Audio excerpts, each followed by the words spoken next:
This is the summary of Lightlark, the Lightlark Saga Book 1, Volume 1. Summarized by Cellwave Audio and narrated by Archie. Introduction.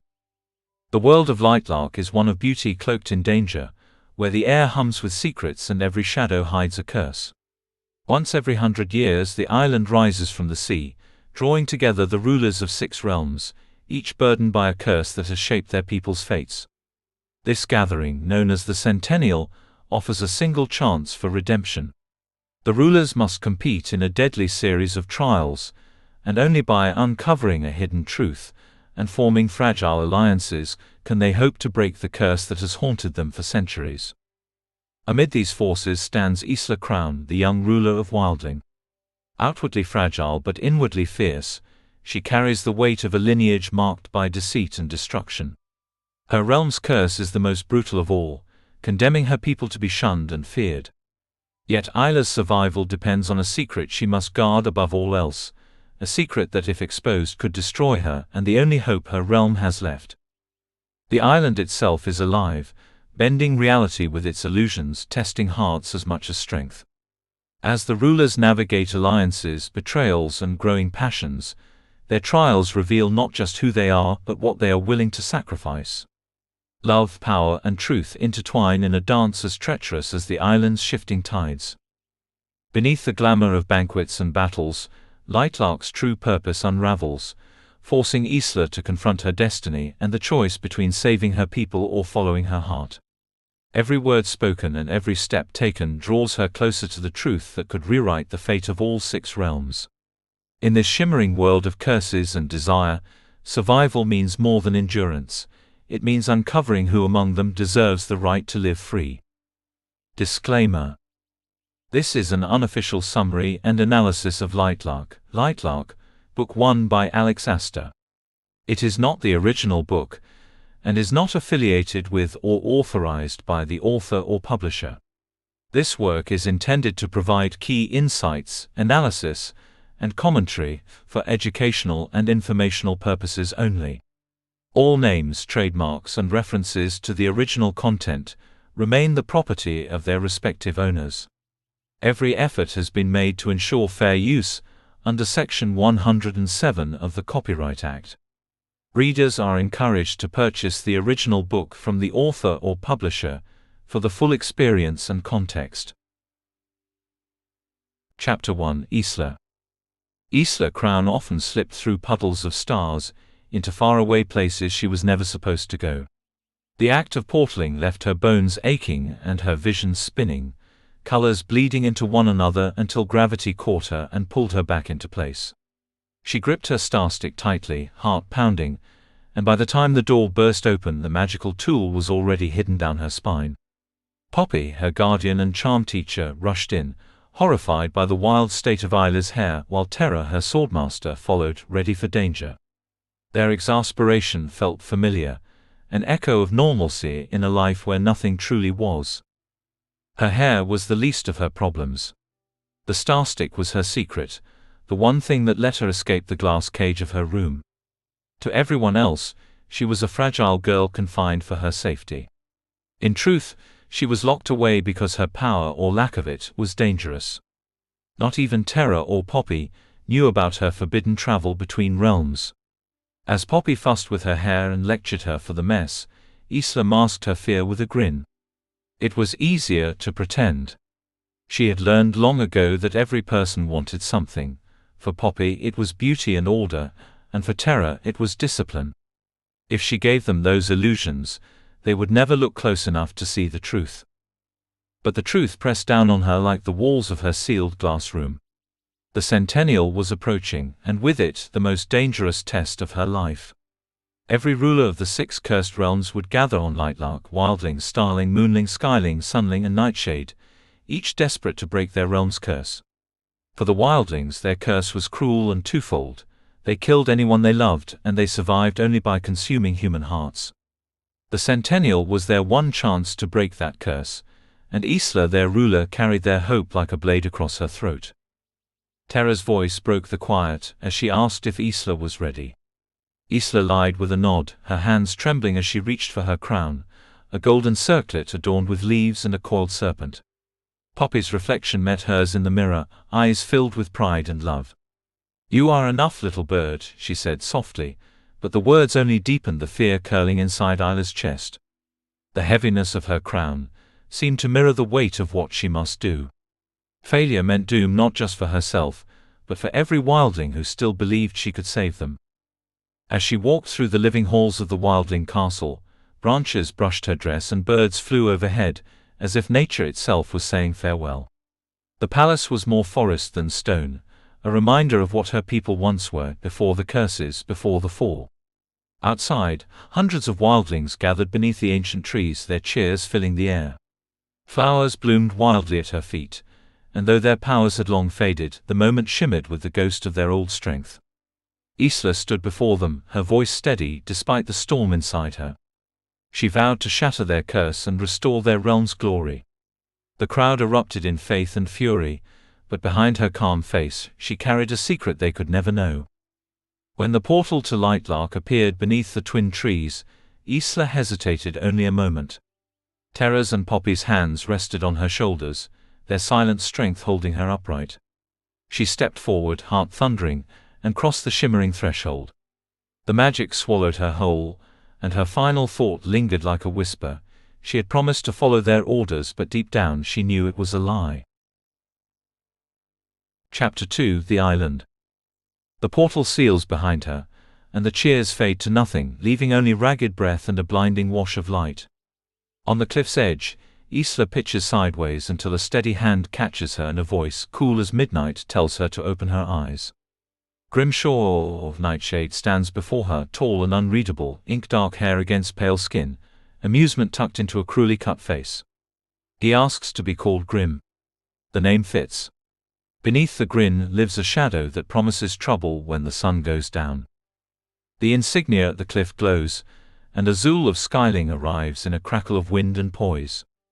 Polite words hide rivalry as he bows over Isla's ring-covered hand, eyes snagging on the size of wildling gems. She slides one onto his finger as if wealth were air, and he accepts without protest. Another shimmer, and Cleo of Moonling steps through, all frosted hauteur and glacial disdain, her white gown and high collar a rebuke to Isla's green. She calls Isla a pet and waits for a bite that does not come. Isla answers with a measured bow instead, refusing to feed the story others tell about wildlings. The last arrival is Celeste of Starling, silver bright and newly crowned, smiling with an edge that suggests quiet resolve. They set off toward the mainland castle, while Isla finally drinks in the island with her eyes.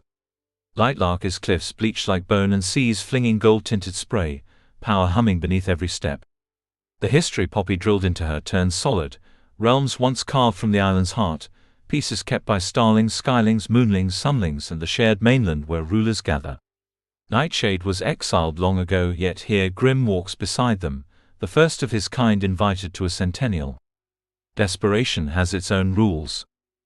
Crowds wait at the doors, a blur of wary faces and barely concealed fear. Nightshade draws loathing, wildling draws superstition. A moonling mother shields a child's eyes. Grim murmurs that he too lacks adoring fans, and Isla gives the crowd a careful, court-ready smile. Inside, the castle gleams like a captured star. Sunlight drenches gold floors, a crown of fire burns high where crystals should hang, and yet the king is absent. Sunlings cannot bear the day anymore. Their ruler lives by night, cloistered and powerful, last of the origins. His paranoia is legend, and if Poppy's plan holds, Isla will have to face it. Starling attendants bow and scatter them to separate wings. Isla's own attendant is a soft-voiced girl, who moves like she expects fangs.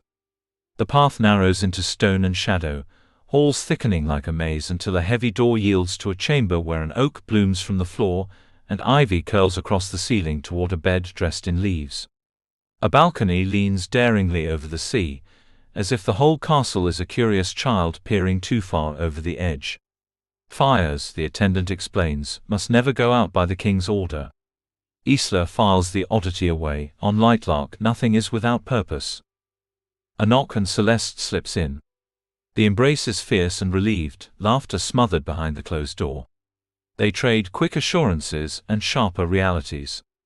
The star stick glows faintly along Isla's spine until she draws it out. Celeste warns her to hide it better.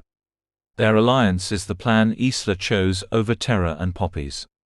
Starling must break a curse that steals every life at 25. Wildling must halt a slow vanishing, fewer births fading forest power draining away. By the next Centennial, there may be no wildlings left to send. Celeste casts a final look around the drafty chamber, and smiles with bright mischief that barely masks urgency. So it begins, she says, and the words settle like a promise carried on the sea. Chapter 3 Blood. Dusk melts into yolk-yellow light as Isla steps onto the balcony in her slip, sea air threading through gauze and hair. Perched on the stone ledge she sings the way wildlings have always sung, silk and velvet over breakers, a voice that can climb like wind chimes and plunge like the deep. The last high note hangs and a clap breaks the moment.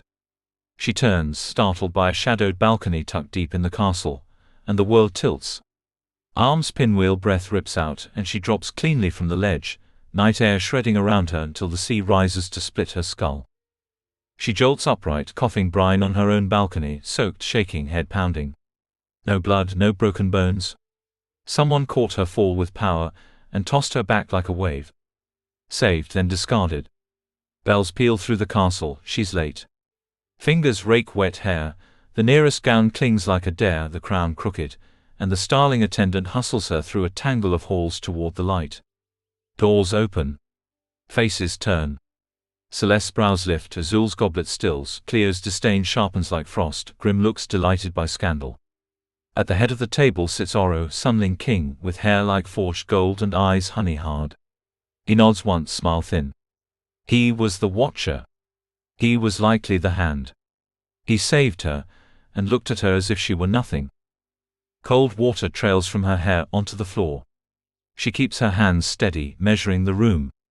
One ruler must die to break the curses. Every Centennial begins with that truth coiled beneath the silverware. Isla slides into the seat placed beside Oro, and tries to still the quake in her chest. The king's voice cuts the hush. Enjoy your swims earlier, don't keep us waiting. Cleo purrs a taunt about fools and seas. Isla answers without thinking, never on a full moon, letting the words land where moonling wounds are deepest. Cleo's eyes narrow to knives. First enemy made. A plate lowers before Isla, a bleeding human heart, sourced from the worst of our prisons, Oro offers smooth as a blade. There is no polite way out. Wildlings live on hearts, the room wants theater. She thanks him, cuts through muscle as blood pools and raises the bite. Grim's goblet hits the table hard. With lazy insolence he orders the dish sent to her quarters, teasing Azul's queasy pallor. Oro tests him but lets it go. We all have our weaknesses, Grim says, dimple flashing, and the words hum like a threat threaded with invitation. Conversation resumes brittle and bright. Fire thunders in a chandelier where crystals should hang, gold leaps across walls, no sun touches the king who rules it. Isla smiles when required, studies when she can, who flinches, who preens, who watches. Who saved her only to shame her. When the meal breaks she leaves upright and composed, then spends the night heaving blood, the price of a single bite burning her throat raw. Morning will demand poise and allegiance, but the sea has already told her the truth. This island gives and takes in the same breath, and the ones who can catch a fall can just as easily let you drop. Chapter 4 Rules. Isla carries a truth sharper than any blade. She was born without wildling power, without the lethal curse that makes her people feared. Her mother broke the realm's most sacred law by falling in love and failing to kill the man she loved. He murdered her moments after Isla's birth, and the curse seemed to twist, leaving their child powerless. A ruler without power is a death sentence in slow motion. Realms survive because their leaders feed strength back into the land.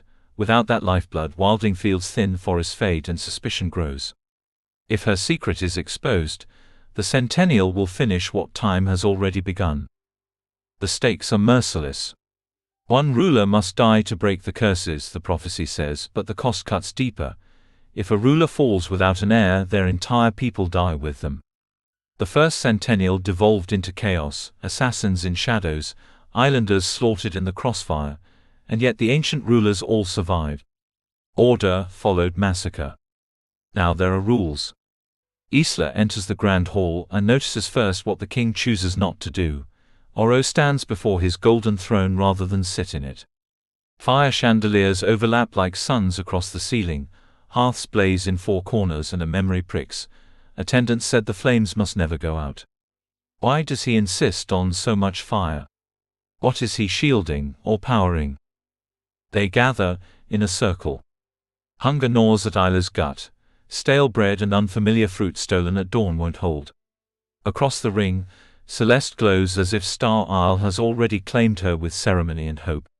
Isla longs to whisper questions, to portal between rooms with the ease of her starstick, but they cannot risk closeness so early. She turns and meets Cleo in the aisle, ice-blue eyes sharpen, a predator weighing last night's slight. Isla files it, the moonling will not forget. Oro's voice threads the air. Rule 1. No assassination or attempt before day 50, and no killing one's partner once pairs are chosen on day 25. The opening days will be public demonstrations, each ruler hosting trials to test strength and worth. The one who wins the most decides the pairs. Rule 2. Every event demands attendance and participation. Rule 3. No heirs or the prophecy cannot be satisfied. Invitations were accepted, blood will be the seal. Flame coils up at a flick of the king's wrist, a living pillar in their midst. Isla knows what comes next. Poppy trained her to it until she did not flinch. In unison crowns lift, sharp points bite palms. Pain flashes, Isla does not betray it. Wildling blood should bloom flowers. She lets hidden petals slip from between slick fingers, so that a tiny rose unfurls in the trail of red.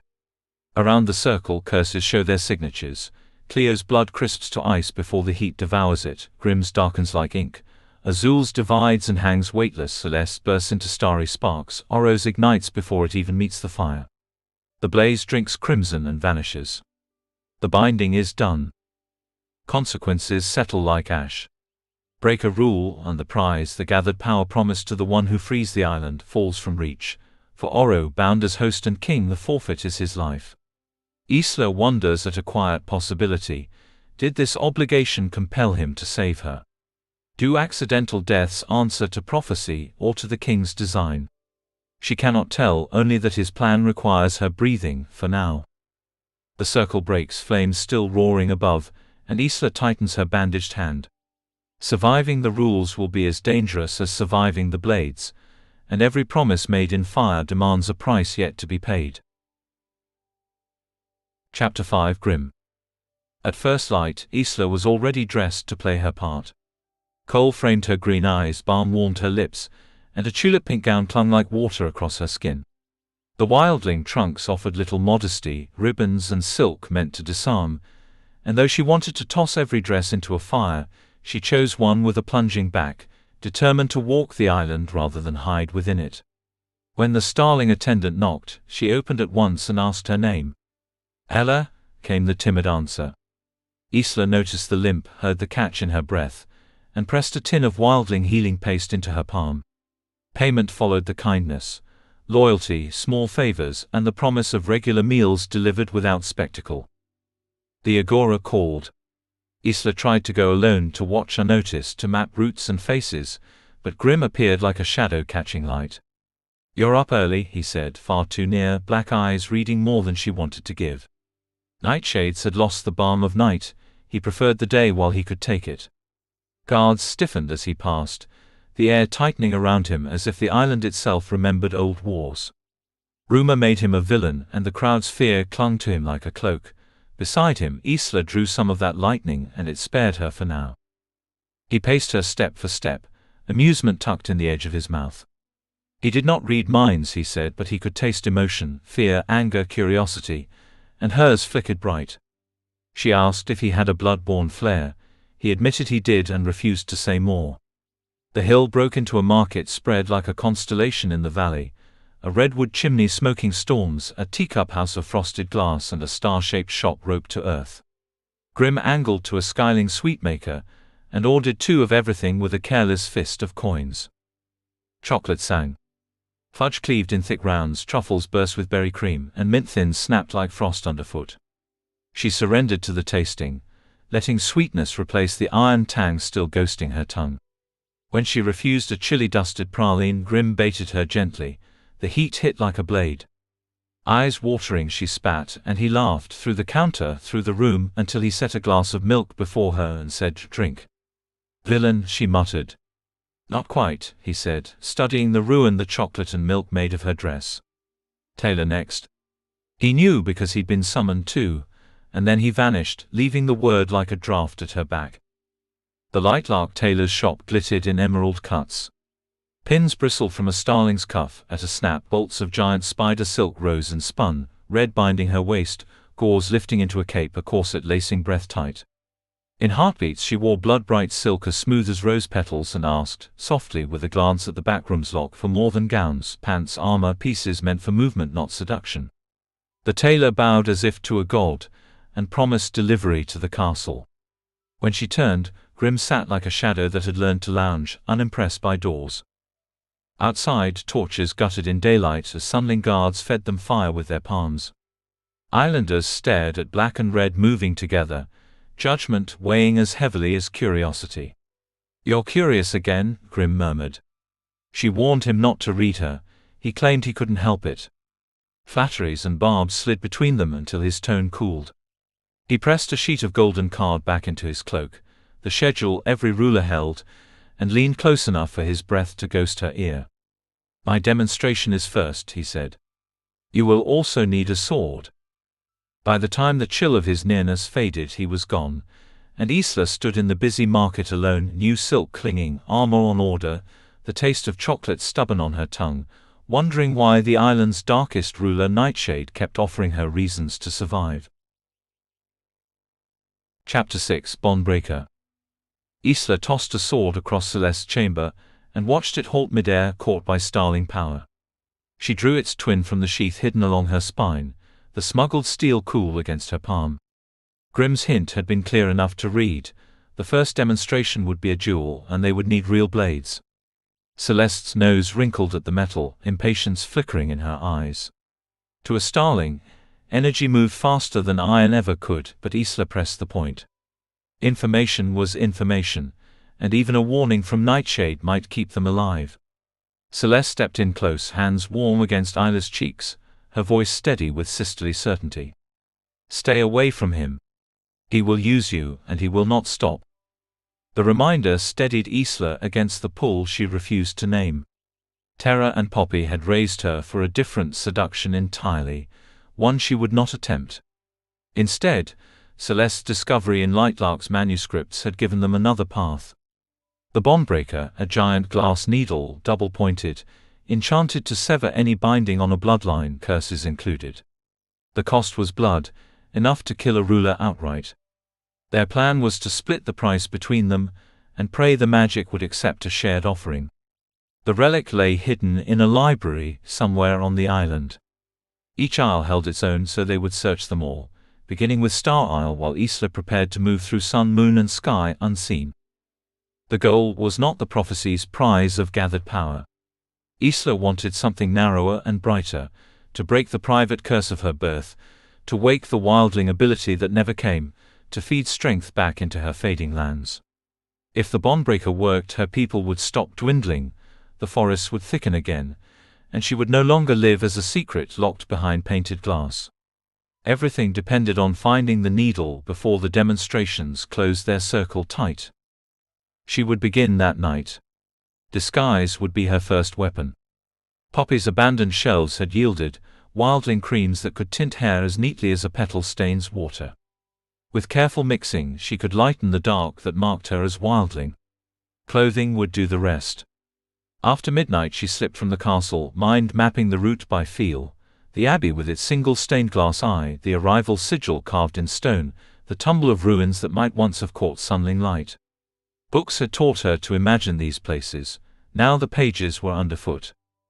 The agora breathed differently in the darkness.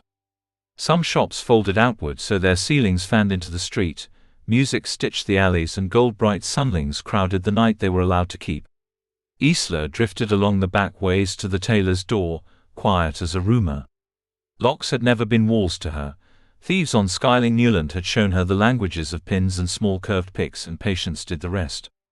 Inside she moved by memory and touch, keeping the lamps unlit. Moonling white came first, a high neck and long sleeves to blend with their coastal austerity. Skyling blue next, a clever set with trousers hidden under a dress like she had seen in the market. She searched for sunling gold and found none, a gap she tucked away with a frown. Perhaps their wardrobes were made elsewhere, perhaps the king kept his own artisans apart. Laughter sparked at the windows, two friends lingering with their cups. Isla pressed her back to the wall and waited until their footsteps thinned into the road, then slipped out, resetting the latch behind her. By the time the castle rose again above the cliffs, she was a different shade of shadow, arms full of silk that would let her pass where wildlings were not welcome. She laid the stolen colors across her bed, and set her jars of pigment in a careful row, feeling the first shape of a new self form in the quiet. Somewhere on the island a glass needle waited in the dark, and tonight she had taken one silent step toward it. Chapter 7: Jewel. On the 5th day, the invitation arrived blackened and cut with a knife's edge. Be ready to jewel. Isla almost smiled. Grim had helped her, but the why lodged like a stone beneath her ribs. 1 hour. She was already prepared. The starling blade she'd chosen was light in her hand and honest in its bite, and the tailor's wardrobe delivered at impossible speed had brought armor shaped to her body, chain at the limbs, plates at the vital points, boots armored to the thigh, a breastplate that moved when she breathed. Ella fastened each piece with careful hands. Pain had eased from the girl's brow, her limp nearly even. They traded thanks over a skewer and grains, and Isla hid the guilt of stolen fabric behind the vow that finding the bondbreaker would save them all. The arena sat domed at the castle's far edge, its echo turning 1,000 voices into one goading roar. Torches stair-stepped to the rafters, realms sat in their colors, silver, blue, white, gold, waiting to be dazzled or disappointed.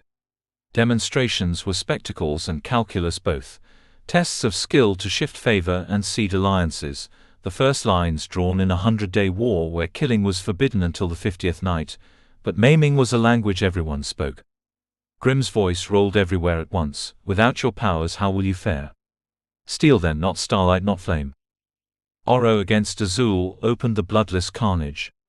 Gold on gold, the king's sword struck so fast the crowd blinked and found it at the skyling's throat. Azul bowed with grace, sunlings thundered approval. Next, Celeste faced Cleo. Isla's nails bit her palm as silver met ice. The moonling moved like a blade unsheathed. Celeste fought cleanly and fell as planned, not weak, not threatening, precisely forgettable. Nervous heart-eater. Grim murmured in Isla's ear. She refused him a glance, then looked and stilled.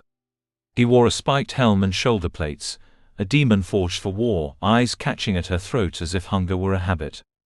The bell cut through the noise. Celeste's sword clattered to the ground, Cleo's point kissing her heart before dropping. Relief slipped through Isla like air. Then Grim strode into the ring and called her forward. She hadn't let herself imagine they'd meet. Of course he'd arranged it. Of course, he wanted the island to choose him over her. She entered in silence. Metal whispered against her boot, and the sound magnified, a single misstep ringing in the hush. Breathe. Remember terror. Remember the tree. The bell pealed. Grim struck first. Isla turned, blade singing as it met his. Strength jolted up her arm. She slid steel down steel, sparks in her teeth, and forced him back a breath. Surprise flickered in his eyes. Then the dance, strike, parry, feint, his taunting breath at her ear, her answer near cut at his neck. She found her rhythm and drove him toward the wall, spun and pinned. Her blade at his throat, his sword fell. For a heartbeat the whole dome held still. Clapping broke it, Oro's palms steady and sharp. It spread in a rush, the crowd choosing the lesser monster, their cheers fanning like fire. Grim only grinned, delighted by defeat, as if the loss belonged to some other man. Isla could not read him, and that frightened her more than his blade. Winners faced winners, Cleo against Oro. She carved his arm open and the king did not heal. Blood sizzled on the stone as he waited for his final opponent. Isla stepped into the ring again to a changed tide. The bell. His first blow rattled her bones. He drove her back relentless, trying to grind her down on defense until speed failed and strength won. She bent, feigned fatigue, let her wrist slacken, stumbled a fraction, and when he lunged she unleashed the force she'd banked. Now he retreated, brows drawn, and the serpent in her crown woke in her hand. Heart-neck victory, she could taste it. She hesitated. Celeste watched from the wings. Silver and plan and freedom meant more than pride. Isla aimed low, invited the parry, loosened her grip. Her sword spun out across the arena. The realm rose to honor its king. Oro's blade slid to her heart and away again, but his eyes stayed on her, narrowing as if he'd seen the moment she chose to lose. She bowed and withdrew while the crowd crowned him winner. She did not look back, though she felt his gaze like heat on her spine, no longer hollow but merciless as flame. Chapter 8. Celeste. The first time Isla met Celeste, the world felt lighter. Every tale she'd ever been told of the rulers of the realm had painted them as monsters, immortal, ancient and merciless. They haunted her dreams, striking her down in 1,000 imagined ways long before the Centennial invitation ever reached her hands. But the Starling ruler was not what she expected. She was young, like Isla, untouched by centuries of power, unburdened by the ghosts of a fallen age. When Isla stumbled into her castle by mistake, transported by the unpredictable magic of her starstick, Celeste had only smiled. That single gesture had changed everything. Terra had always warned her to see the Starling as an enemy, a rival to be eliminated before the prophecy's cruel choice fell upon them. One would live, the other would not. Yet, standing before Celeste, Isla couldn't imagine this silver-haired girl as an adversary. That day began the kind of friendship she had never known, a bond forged not out of strategy but out of loneliness, trust, and the relief of finding someone who understood what it meant to be young and trapped in a world of expectations. Over time their alliance became something deeper, more like sisterhood. Isla told her everything, even the truth about her lack of power, expecting to be cast aside. Instead, Celeste wept with her and promised through tears and trembling hands that they would walk out of the Centennial alive, together and free. That promise had guided everything. It was what made the guilt weigh heavy now. Isla had gone to Celeste's chambers past midnight, breaking their unspoken rule about keeping their meetings secret. Her voice cracked as she apologized, shame coiling inside her. Celeste sat in silence, braiding her hair just to keep her hands busy. The quiet between them was heavier than any scolding. When Isla tried to justify her victory against Grimm, Celeste looked up sharply, eyes shining with frustration. "You weren't supposed to make yourself a target," she said. Her voice rose, edged with fear. "You beat Grimshaw. You nearly beat the king. Do you want every ruler here to see you as a threat?" The words stung because they were true. Isla had acted on instinct, on pride, forgetting their plan. Celeste's energy sparked faintly in the air as she spoke, the raw magic in her body reacting to her anger. Then all at once the sharpness broke. She was trembling when she said, "I can't protect you if you won't listen." That was enough to pull Isla into her arms. Celeste had risked everything, her realm, her reputation, for their alliance. She could have betrayed Isla long ago, exposed her secret, and secured her people's survival. Instead, she'd chosen loyalty. Isla held her tighter, guilt and affection burning together in her chest. When they finally pulled apart, Celeste shared her progress. She had searched the Star Isle library. It wasn't there. 1 library down, 3 to go. Disappointment churned inside Isla. She had hoped the relic that could shatter their curses, the Bondbreaker, might have been a Starling heirloom, safe and close. Celeste's next words turned that disappointment into unease. "I'm going after the gloves next." Isla stiffened. The gloves were a dark legend, objects made from human skin, capable of storing slivers of power from each realm. They were rare, dangerous, and forbidden. They had only ever been made in shadows and blood. Isla had suggested them once in desperation, as a way to reach the sealed libraries of Lightlark. Now Celeste intended to find or make them. Horror clawed at her throat. "If you must make them," she whispered, "take someone vile, a murderer, a thief," but Celeste stopped her with a painful grip on her shoulders. "This is my part of the plan," she said, her voice trembling with iron beneath it. "Focus on yours." Isla nodded, though her stomach turned cold. Her part was clear. She would search the other libraries once the gloves were ready. Before she could change the subject, Celeste spoke again, concern shadowing her silver eyes. "Something's wrong with Sun Isle," she said. "And Moon Isle too." The nobles spoke of changes since the last Centennial, more isolation, more guards, more secrets. Isla's pulse quickened. "Do you think it's the king?" Celeste hesitated. "I don't trust him," she admitted. "Nor Cleo. The Moonlings have guards on their bridge at all hours." Isla's mind raced. How could she sneak past them without drawing suspicion? But Celeste's expression softened at her worry. "You'll find a way," she said. In that quiet promise, Isla felt their pact rekindle. They were bound not by magic but by belief, in each other, and in the faint hope that two cursed girls might defy a prophecy written in blood. Chapter 9 Crown. Some nights brought relief. The rulers did not always dine together, and when they did, Isla sat with an empty plate while the king honored her request to eat in private. Cleo's barbed whispers had made these gatherings a trial of their own, a reminder to stay small, unnoticed, unremarkable. She reached for the dining room doors and hesitated. Too many voices. Inside waited nobles from every aisle, their gazes sharp as gem cutters. Poppy's lessons settled her spine and hands as she crossed the threshold, calm painted over nerves. This was a demonstration, invitation or not. Tables glittered, goblets shone, but purpose thrummed beneath the finery. Eyes lingered on Isla's crimson gown, and on the rumor of claws in a wildling smile. Then Grimm appeared beside her from nothing. Curiosity turned to hush. He studied her dress with shameless interest, his voice only for her when he teased about swords and silk. She stepped closer and returned the cut, reminding him how her blade had tasted his throat. His grin sharpened. For a breath, the crowded room narrowed to just the two of them. Azul called for order and the rulers found their seats. Food arrived, but it was the Skyling's words that drew every gaze.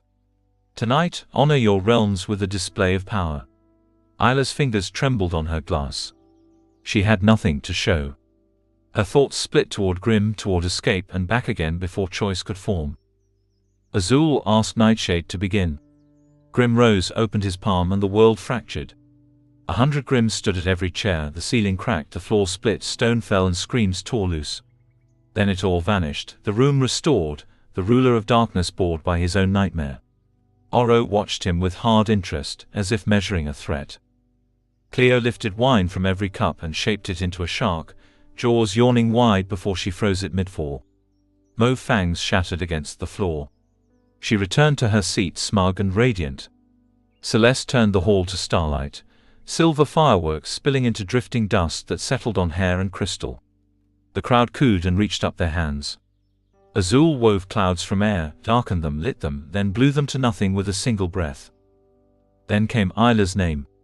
Powerless marched in her skull like a chant. She stood anyway, smile fixed, knees unsteady, and did the only bold thing left. She asked the king to assist. Oro rose, took her hand, and let her place him across the room. Rings came off. A glove became a blindfold. A hairpin became a throwing star she set between her teeth, then between her fingers. Terra's voice steadied her breath. "Be still. Be a warrior. Let them see what it means to be wild." The star flew.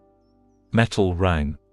Isla lifted the blindfold and found the king unmoving, his gaze not on her but on the fallen crown she had knocked clean from his head. She crossed the space, lifted it, and offered it back with a whisper. "You drop this." Shock held the room. Outrage warmed it. She had used no magic, yet for a heartbeat she felt taller than every flame. Last, the king set his palm on the stone. Gold flooded outward in ripples table to floor, gilding the hall in impossible sheen. Even his own nobles looked astonished. Azul let the nobles vote, barred from favoring their home realms, and the result crowned Oro again. Isla did not seek his eyes, though she felt their heat. The gold cooled underfoot, and she wondered what other powers the king kept locked away, waiting for the precise moment to glitter. Chapter 10 Juniper. The night carried the sharp taste of salt as wind swept in from the sea. Isla crouched on the cliffs above the agora, watching the marketplace flicker to life under the moon's watch. 5 nights had passed since Azul's demonstration, and though no new trials had been called, she hadn't wasted the silence. While Celeste searched for the gloves, Isla had devoted herself to patterns, waiting, observing, learning. She knew now which nobles stumbled into the secret brothel masquerading as an art shop, which merchants closed their doors only to reopen them to favored patrons, and which band finished every night after 14 songs. It was the kind of patience she'd been forced to master during her years caged in glass. By dawn, when the market emptied of its revelers and the scent of wine gave way to brine, Isla prowled the back streets for what she truly needed: information. That was how she found the barkeep. She'd studied him for days, memorizing the 5 turns of his lock and the jingle of his key before finally stepping into his tavern just as he closed. The air burned with the sharpness of liquor, the floor sticky with the ghosts of spilled drink. He didn't flinch at the sight of her. His moustache curled into a grin as he poured himself a glass. "I know who you are, wildling," he said smoothly. "But do you know who I am?" She did. He was the island's whisper network, the one who sold secrets instead of spirits. "You're the person islanders come to for information," she said, placing a cascade of gems and coins on the counter. "Name your price." Juniper smiled, teeth bright against the gloom. "I trade in a different currency," he said. "Secrets." The word chilled her. A single secret could end her life. "I have none," she lied, but Juniper's knowing smirk cut through her denial. He already knew she carried something worth more than gold. Panic pressed at her chest, yet she stayed still, pride and fear warring behind her calm expression. She needed what he could offer. When she finally spoke, her voice was steady. "I let the king win during the first demonstration. I could have beaten him, but didn't." Juniper inhaled like a man savoring fine wine, her confession feeding him. "That will do," he said, his eyes glinting. "What is it you seek?" Isla leaned forward, her voice low. "Tell me how to get past the guards on Moon Isle." The barkeep tapped his chin thoughtfully, then said, "There are no guards during the full moon. When their curse rises, every moonling retreats behind the castle walls." Relief washed over her. "When is the next full moon?" she asked. "The 20th day of the Centennial," he replied without hesitation. 1 week. That was all the time she needed. She thanked him and turned to leave, already planning her next move, but Juniper's voice followed her. "Oh, wildling." She froze. "The tailor is missing some clothing. You wouldn't happen to know anything about that, would you?" His tone was casual, but the question was a blade. Isla's pulse quickened, though her face stayed serene. Poppy's training had taught her to hide every flicker of emotion. Secrets were weapons, deadly in the wrong hands. She met his eyes and smiled, every bit the predator he expected her to be. "A secret for another time," she said, and slipped through the back door into the waiting dark, the wind swallowing her steps as if the island itself meant to keep her secret safe. Chapter 11: Fear. The tailor's missing clothes weighed heavily on Isla's mind, another secret that could unravel everything before they found the bondbreaker. She couldn't begin her search of the libraries until Celeste's demonstration concluded, the final key to their plan. The summons arrived early, written in the starling's flawless hand, a test of fear. Location: the Hall of Glass. Time: now. Isla was already dressed, pretending calm as she followed Ella through the ancient wing of the castle. The walls were lined with portraits of Sunling rulers, golden-haired and eternal. One painting held her gaze: King Egan, Oro's brother, his eyes alive where Oro's were hollow. She wondered if centuries of daylight deprivation had dimmed the Sunling king's soul. The Hall of Glass gleamed with cold beauty. Sunlight filtered through frosted panes that kept it from burning its ruler. Oro stood among his nobles, a god of gold surrounded by worshippers. Cleo entered in icy perfection, Azul with his easy laughter, while Celeste shimmered in a translucent silver cape sewn with stars. Isla felt small, a solitary figure on the edge of grandeur. Then Grimm appeared across the room, his dark presence scattering nearby nobles. Their eyes met briefly, an unspoken acknowledgement of shared isolation, before she reminded herself he was still her enemy. Celeste's voice broke through the hum of whispers. My demonstration is a trial of fear. Whoever conquers their greatest fear first is the winner. A silver sheet fell away, revealing a towering mirror, an ancient starling relic Isla knew too well. It had once stood in Celeste's room, waiting, watching. The mirror trapped its user until they overcame their deepest terror. Some never returned. Oro went first. The glass rippled like disturbed water, and he froze, staring into its depths. Minutes passed before he straightened, released from whatever vision haunted him. 3 minutes. The hall murmured in awe. Azul followed, 5 minutes lost in his reflection, his usual brightness dulled when he emerged. Cleo's turn was colder. The mirror barely shimmered before she opened her eyes again, victorious in under 2 minutes. The crowd gasped. Isla's stomach turned. To fear nothing was almost inhuman. Grimm completed his test swiftly, his smirk unreadable, while Celeste took her time, 5 minutes of quiet grace. Then Isla stepped forward. The room's noise fell away, leaving only the echo of her heels and the thrum of her pulse. Her fingers trembled against the glass. It rippled once, then pulled her through. The world shattered into darkness, and the mirror swallowed her whole. Chapter 12 Shattered. The mirror swallowed Isla whole, pulling her into a crystalline world where time shimmered like glass. She had prepared herself to face scenes of devastation, to see her realm in ruins, her guardians lifeless at her feet, and wildling forests burned to ash. But instead she found herself inside her old room. The familiar walls, the polished floors, and her glittering wall of swords greeted her with unsettling calm. Relief didn't come. Only dread. This was what failure would look like, a return to captivity. A powerless heir locked away in a glass cage, doomed to live out her years reading one book at a time, training for battles she'd never fight, watching her people die from a distance. The thought hollowed her. Her reflection in the window began to move on its own. At first it mimicked her, pacing, reading, waiting. Then the rhythm quickened. The reflection tore apart books, clawed at the floorboards, and pulled at its hair until blood bloomed beneath its nails. Time sped up, years flashing in moments until the reflection's body weakened and its eyes went empty. Isla recoiled, reaching toward the glass in desperate pity, only to find herself staring back, trapped, lifeless. A prisoner of her own fear. The world shuddered. The room began to shrink. Walls inched closer, glass rattling as her vanity shattered and powders bled across the floor. Her breath came sharp and shallow as the ceiling pressed downward, closing her in. She stumbled, the room collapsing around her like a tomb.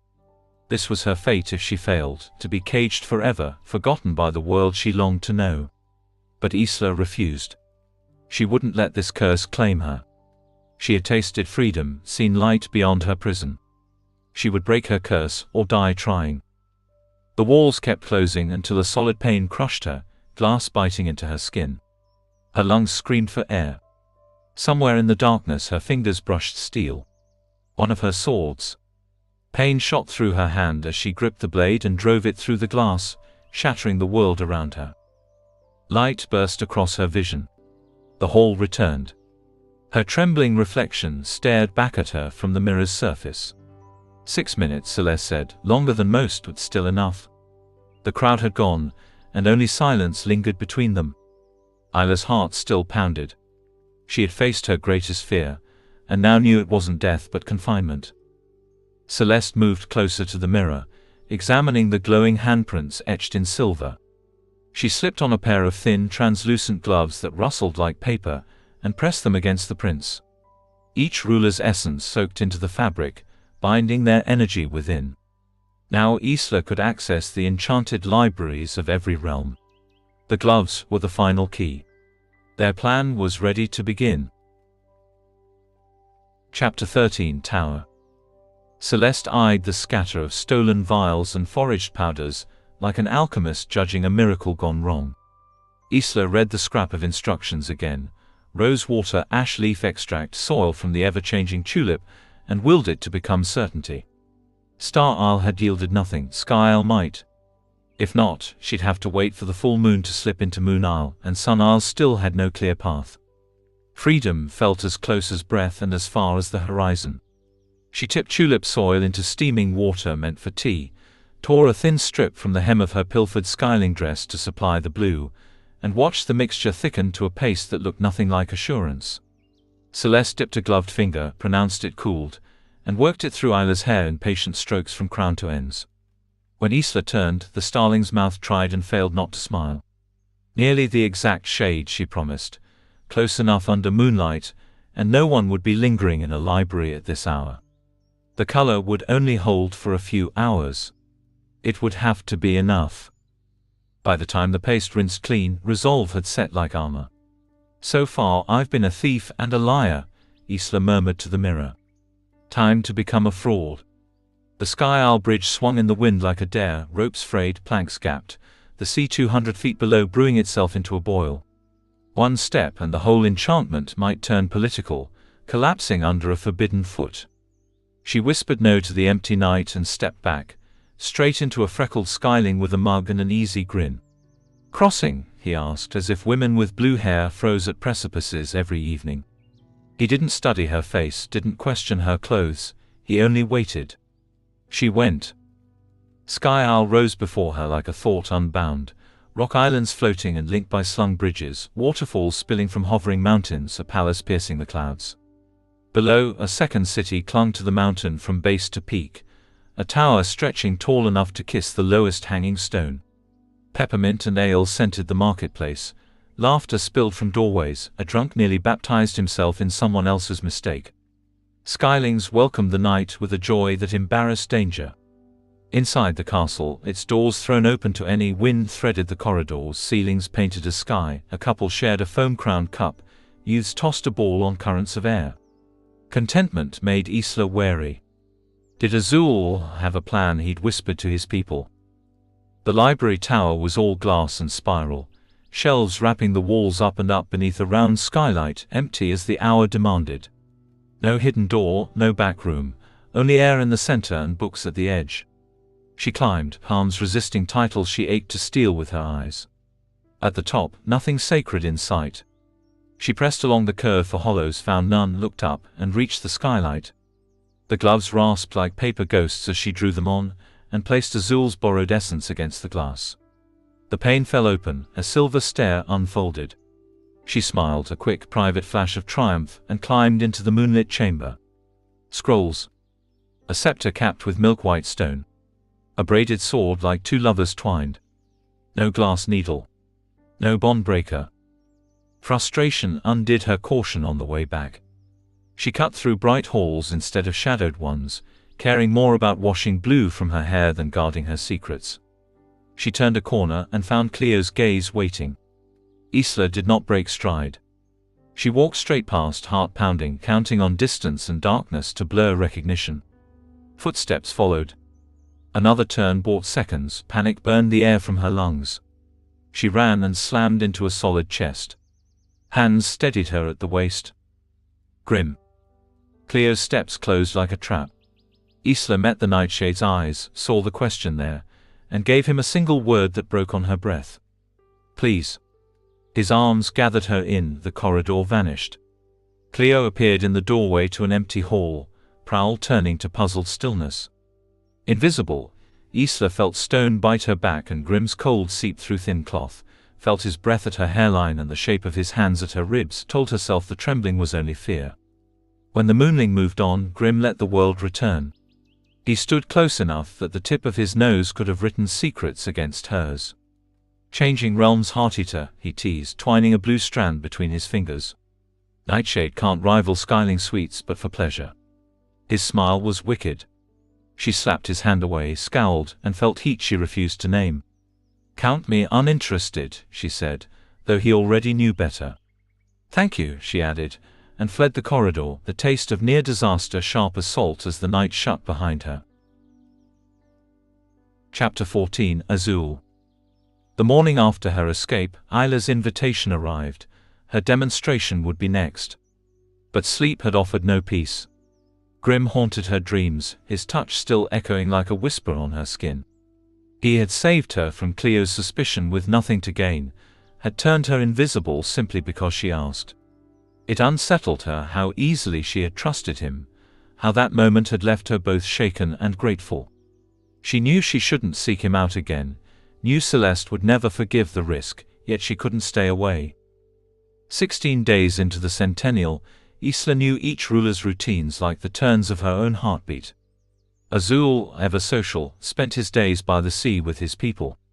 Cleo kept company with nobles she neither trusted nor liked, retreating often to her isle. Oro disappeared into the night, and she had yet to find the courage to follow him. Grim though, he was a shadow.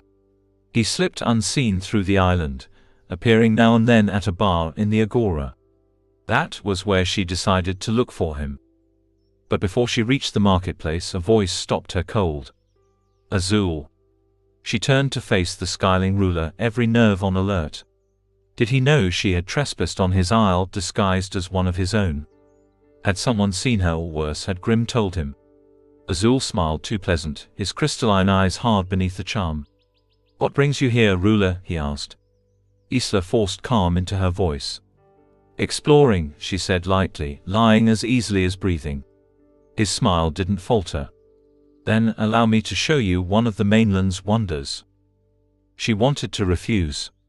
Everything about his invitation felt calculated. But declining might make him suspicious. So she agreed, following him toward the mountains. His conversation drifted to the past, to the long blood-stained history of the Centennials. The first had been chaos. The second, structured but faithless. By the third, alliances had formed and crumbled. "We thought we were close to breaking the curses," Azul said quietly, "but we were wrong." By the fourth, hope was gone. Cleo didn't even attend. Isla hid her surprise. What could make the moonling ruler abandon the chance to end her curse? And why return now? They stopped at the base of a mountain pierced by 7 tunnels, sunlight spilling through from the opposite side. "As children we'd fly through them," Azul said, nostalgia softening his voice. "Now, it serves another purpose." He thrust a hand upward, sending a gust of air spiraling through one of the tunnels. A clear, haunting note echoed back. He smiled. "It's an instrument." With another flick, he sent air through each tunnel in turn. The mountain sang, a wild ethereal melody that filled the sky. For a few moments, Isla forgot suspicion, humming along with genuine delight. When the music faded, so did his mask of warmth. "The curses have stolen much," he said quietly. "Even unity." By the time they returned to the castle, dusk had cloaked the island. Grim would no longer be at the bar. If she wanted to see him, she'd have to go to his quarters. She already knew where he slept. She had mapped out every ruler's room days before, her caution a second heartbeat. Standing before his door, she hesitated, hand poised to knock, until it opened on its own.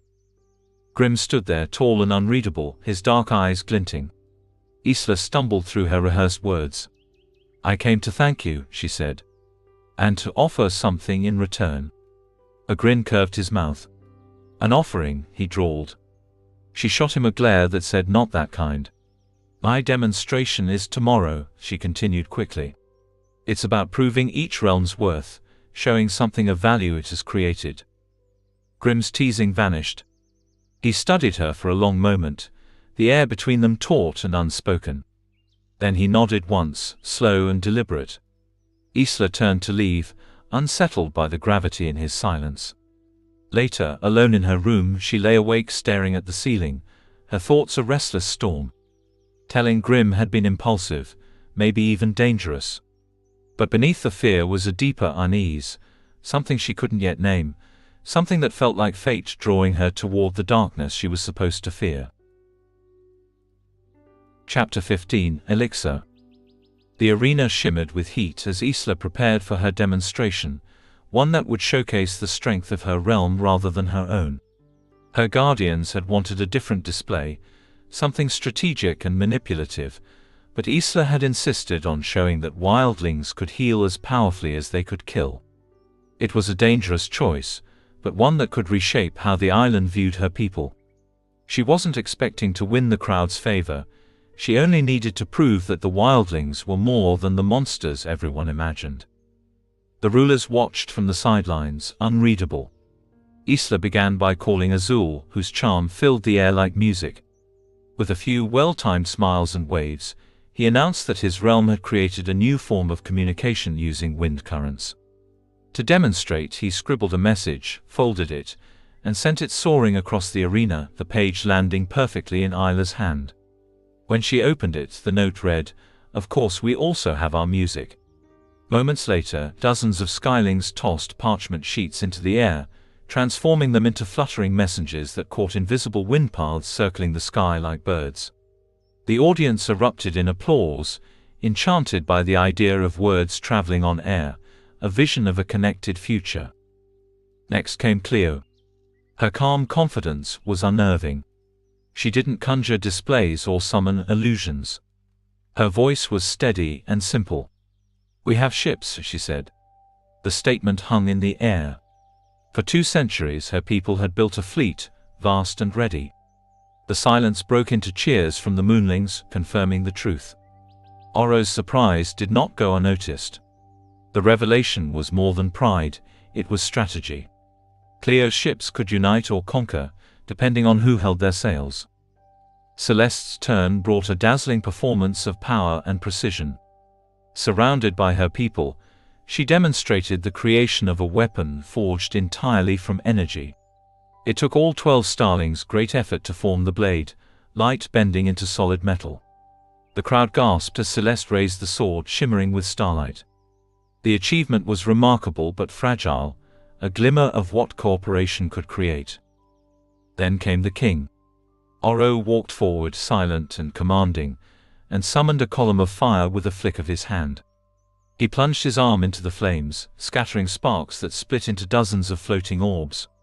They drifted above the crowd, glowing softly in their palms, casting golden light across the arena. The fire didn't burn, it merely warmed, alive and eternal. When he closed his hand, the light extinguished, leaving behind the faint scent of smoke. Applause thundered again, echoing reverence for the Sunling ruler who seemed to control life itself. Grimshaw's name followed.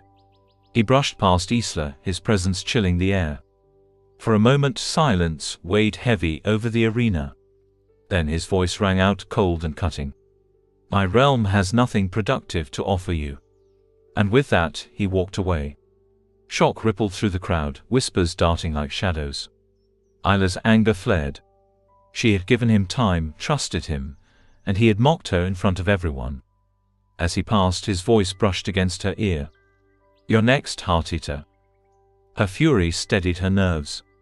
Isla faced the crowd, summoning the courage that had kept her alive this long.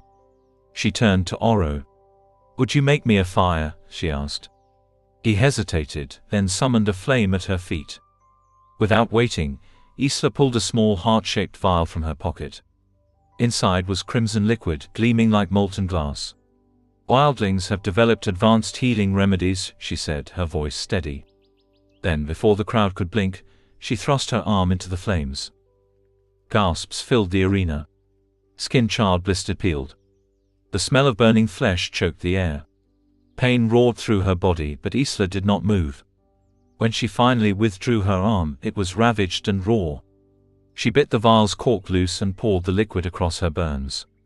Before the stunned crowd, her skin knit itself back together, glowing faintly before settling smooth and unmarked. The pain lingered, but Isla's face was calm as she bowed. Silence filled the arena. For once there was no applause, but there was awe. Moonlings had long held a monopoly on healing, but Isla had shattered that illusion. The realization rippled through the onlookers like a spark through dry grass. She had proven the wildlings were not creatures of destruction alone, they were life-givers too. The crowd finally stirred, murmuring with wonder, and though the vote went to Azul's winds, Isla had already won something far more important, respect and the beginning of fear. Chapter 16: Shadows. The night was quiet, except for Isla's soft wince as she tried to pull down the thin strap of her gown. Her arm still throbbed from the fire, the pain lingering like a stubborn echo of her demonstration. The elixir had healed her skin, but not the ache beneath it, a reminder of the limits of her power. She was mid-struggle with the zipper when a voice, smooth and low, curled through the room. "If you need help undressing, allow me to offer my services, Heart-Eater." She spun around. Grimm sat in the shadows, half hidden, watching her with the faintest glint of amusement in his dark eyes. The sight of him made her pulse trip. He leaned forward, elbows resting on his knees, gaze trailing to her bare shoulder and the fallen strap of her dress. Isla yanked the fabric back into place, her burned arm jolting in protest. "How did you get in here?" she demanded. "Through the walls," he said simply. Of course he had. Her irritation sparked. "Then leave through them too." But Grimm only smiled as he rose to his full height, the dim light catching his sharp features. "This isn't how I pictured our time alone," he murmured. His teasing tone grated against her resolve, and yet to her shame she didn't hate it. She hated that she didn't. "You made a mockery of my demonstration," she shot back, anger steadying her voice. "I warned you, gave you time to prepare." He studied her quietly, the edge of his grin fading. When he finally spoke, his voice was calm, almost weary. "Heart-Eater, I thought you would have guessed by now. I have no interest in winning the Centennial, or in alliances, or in playing this game at all." His words disarmed her. If he wasn't here to win or rule, then why was he here? "Then what do you want?" she asked, stepping closer. Grimm's expression softened for a heartbeat before his wicked smile returned. "I believe I've made it clear what I want," he said, his cool fingers brushing the arm she had burned. The touch didn't hurt, it soothed. It was as if his coldness drew out her pain. Still she stepped back. "You didn't come to the Centennial for me." "No," he replied evenly. "I did not." He studied her for a moment, then asked, "Do you know how Lightlark was created?" When she recited the accepted story, how Horus Ray, the first origin, had formed the island, he shook his head. "That's a lie. Lightlark was made by two people, Horus Ray and Cronan Malvir, my ancestor." The revelation stunned her. Nightshades were never part of Lightlark's founding myths, they were exiles, not architects. But Grimm continued, voice edged with memory. "The island made them powerful and greedy. They turned on each other. When Cronan lost, Nightshade was cast out, forced to build our own land, far weaker than Lightlark." His eyes locked onto hers. "Nightshade power built this place just as much as Sunling's did. My father believed it was time we reclaimed what was ours." The pieces began to fit. That was why the Nightshades had waged war, why Grimm had once been the enemy. "And you?" she asked softly. "Do you believe that too?" He hesitated. "I told my father to sign the treaty," he said at last. "We'd lost too many. As part of the peace, I was sent here, to live among those who hated us. A reminder that if Nightshade broke the truce, they could kill my father's only heir."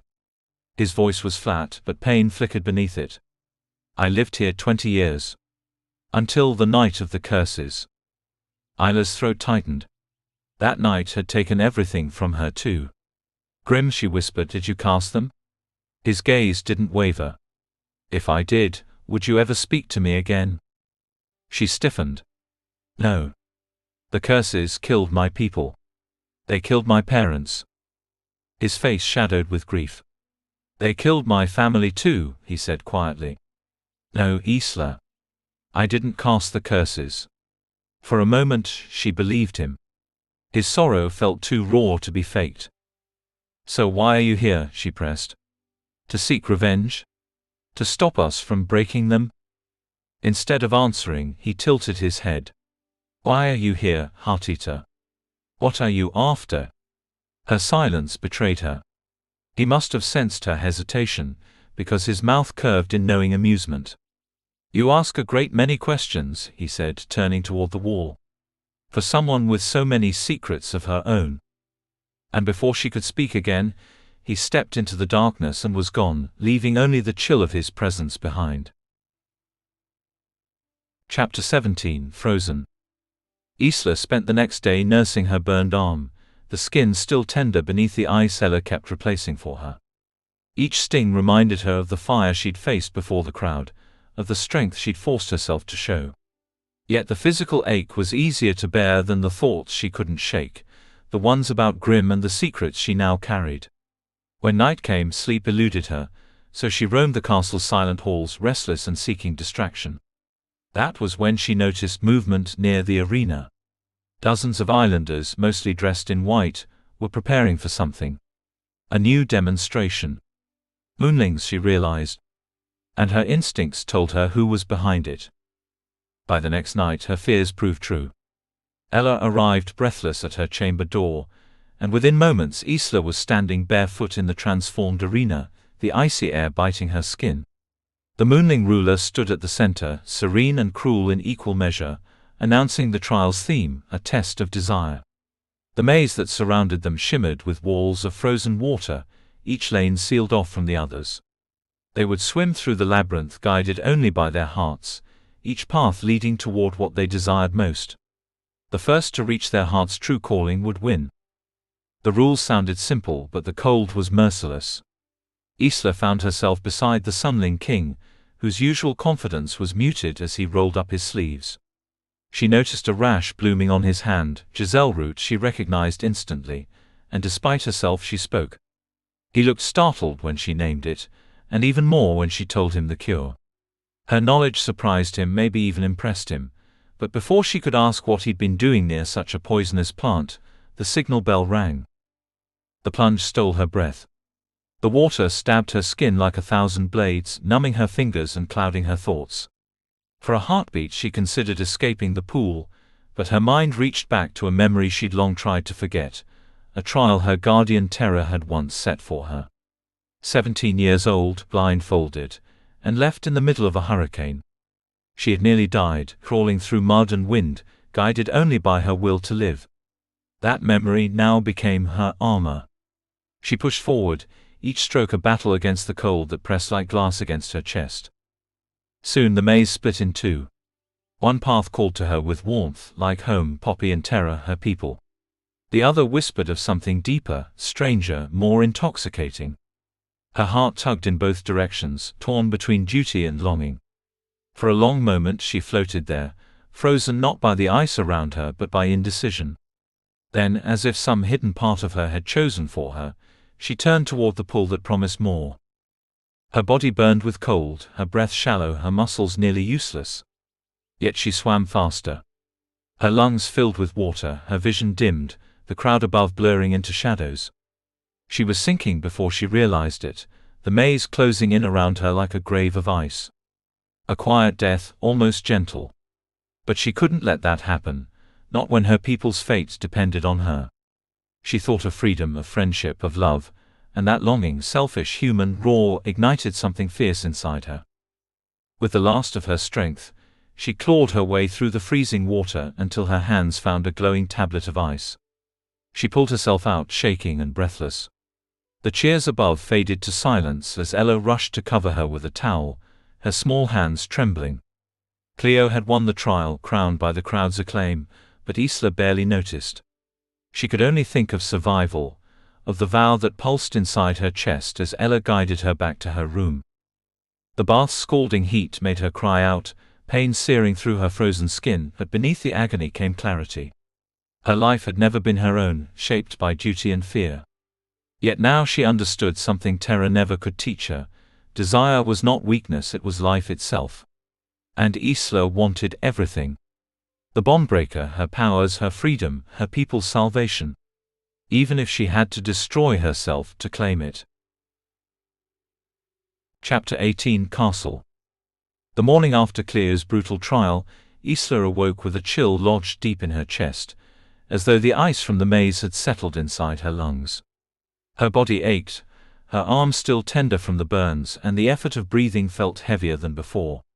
Ella stayed faithfully by her side, feeding the fire, bringing tea, drawing hot baths that did little to chase away the cold clinging to her bones.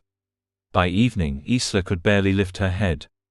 When Celeste appeared, carrying steaming soup from Star Isle, Isla saw the worry in her friend's eyes. "I'll go instead," Celeste offered immediately, but Isla shook her head despite the protest in her muscles. It was the 20th day of the Centennial, the night of the full moon, her only chance to reach Moon Isle without guards watching the bridge. She couldn't let weakness stop her. "If you get caught, it's over," she said quietly. Celeste hesitated, then nodded, knowing there was no changing Isla's mind. When the moon rose pale and heavy, Isla disguised herself again. Her hair was dyed white with wildling elixir, her dress suited for the moonling court. The air outside was sharp as glass, slicing with every breath. Juniper's information had been right, no guards stood on the bridge. The curse kept every moonling locked indoors as the sea demanded its blood. The waves were monstrous, hammering the cliffs like fists, roaring for sacrifice. Even from a distance, Isla could hear them crash against the frozen castle, relentless and hungry.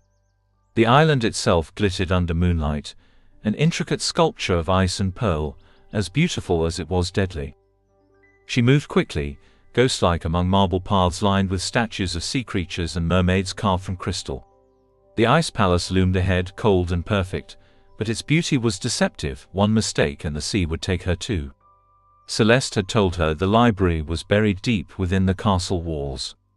Isla followed the faint hum of magic that filled the air, avoiding the open paths where she might be seen. The main route to the entrance was exposed, a single trail cut into white stone impossible to cross unseen.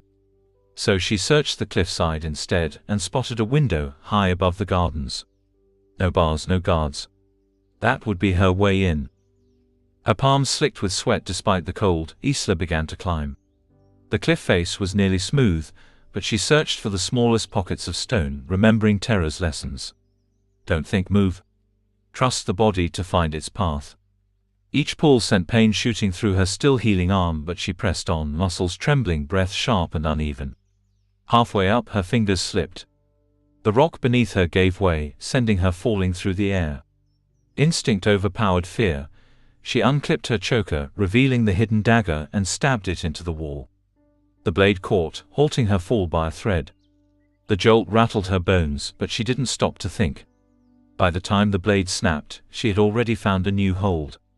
She climbed until her hands reached the ledge, dragging herself through the open window, gasping as she landed on the cold marble floor. The castle was eerily silent. White marble walls shimmered with veins of dark blue, gleaming like veins of ice beneath skin.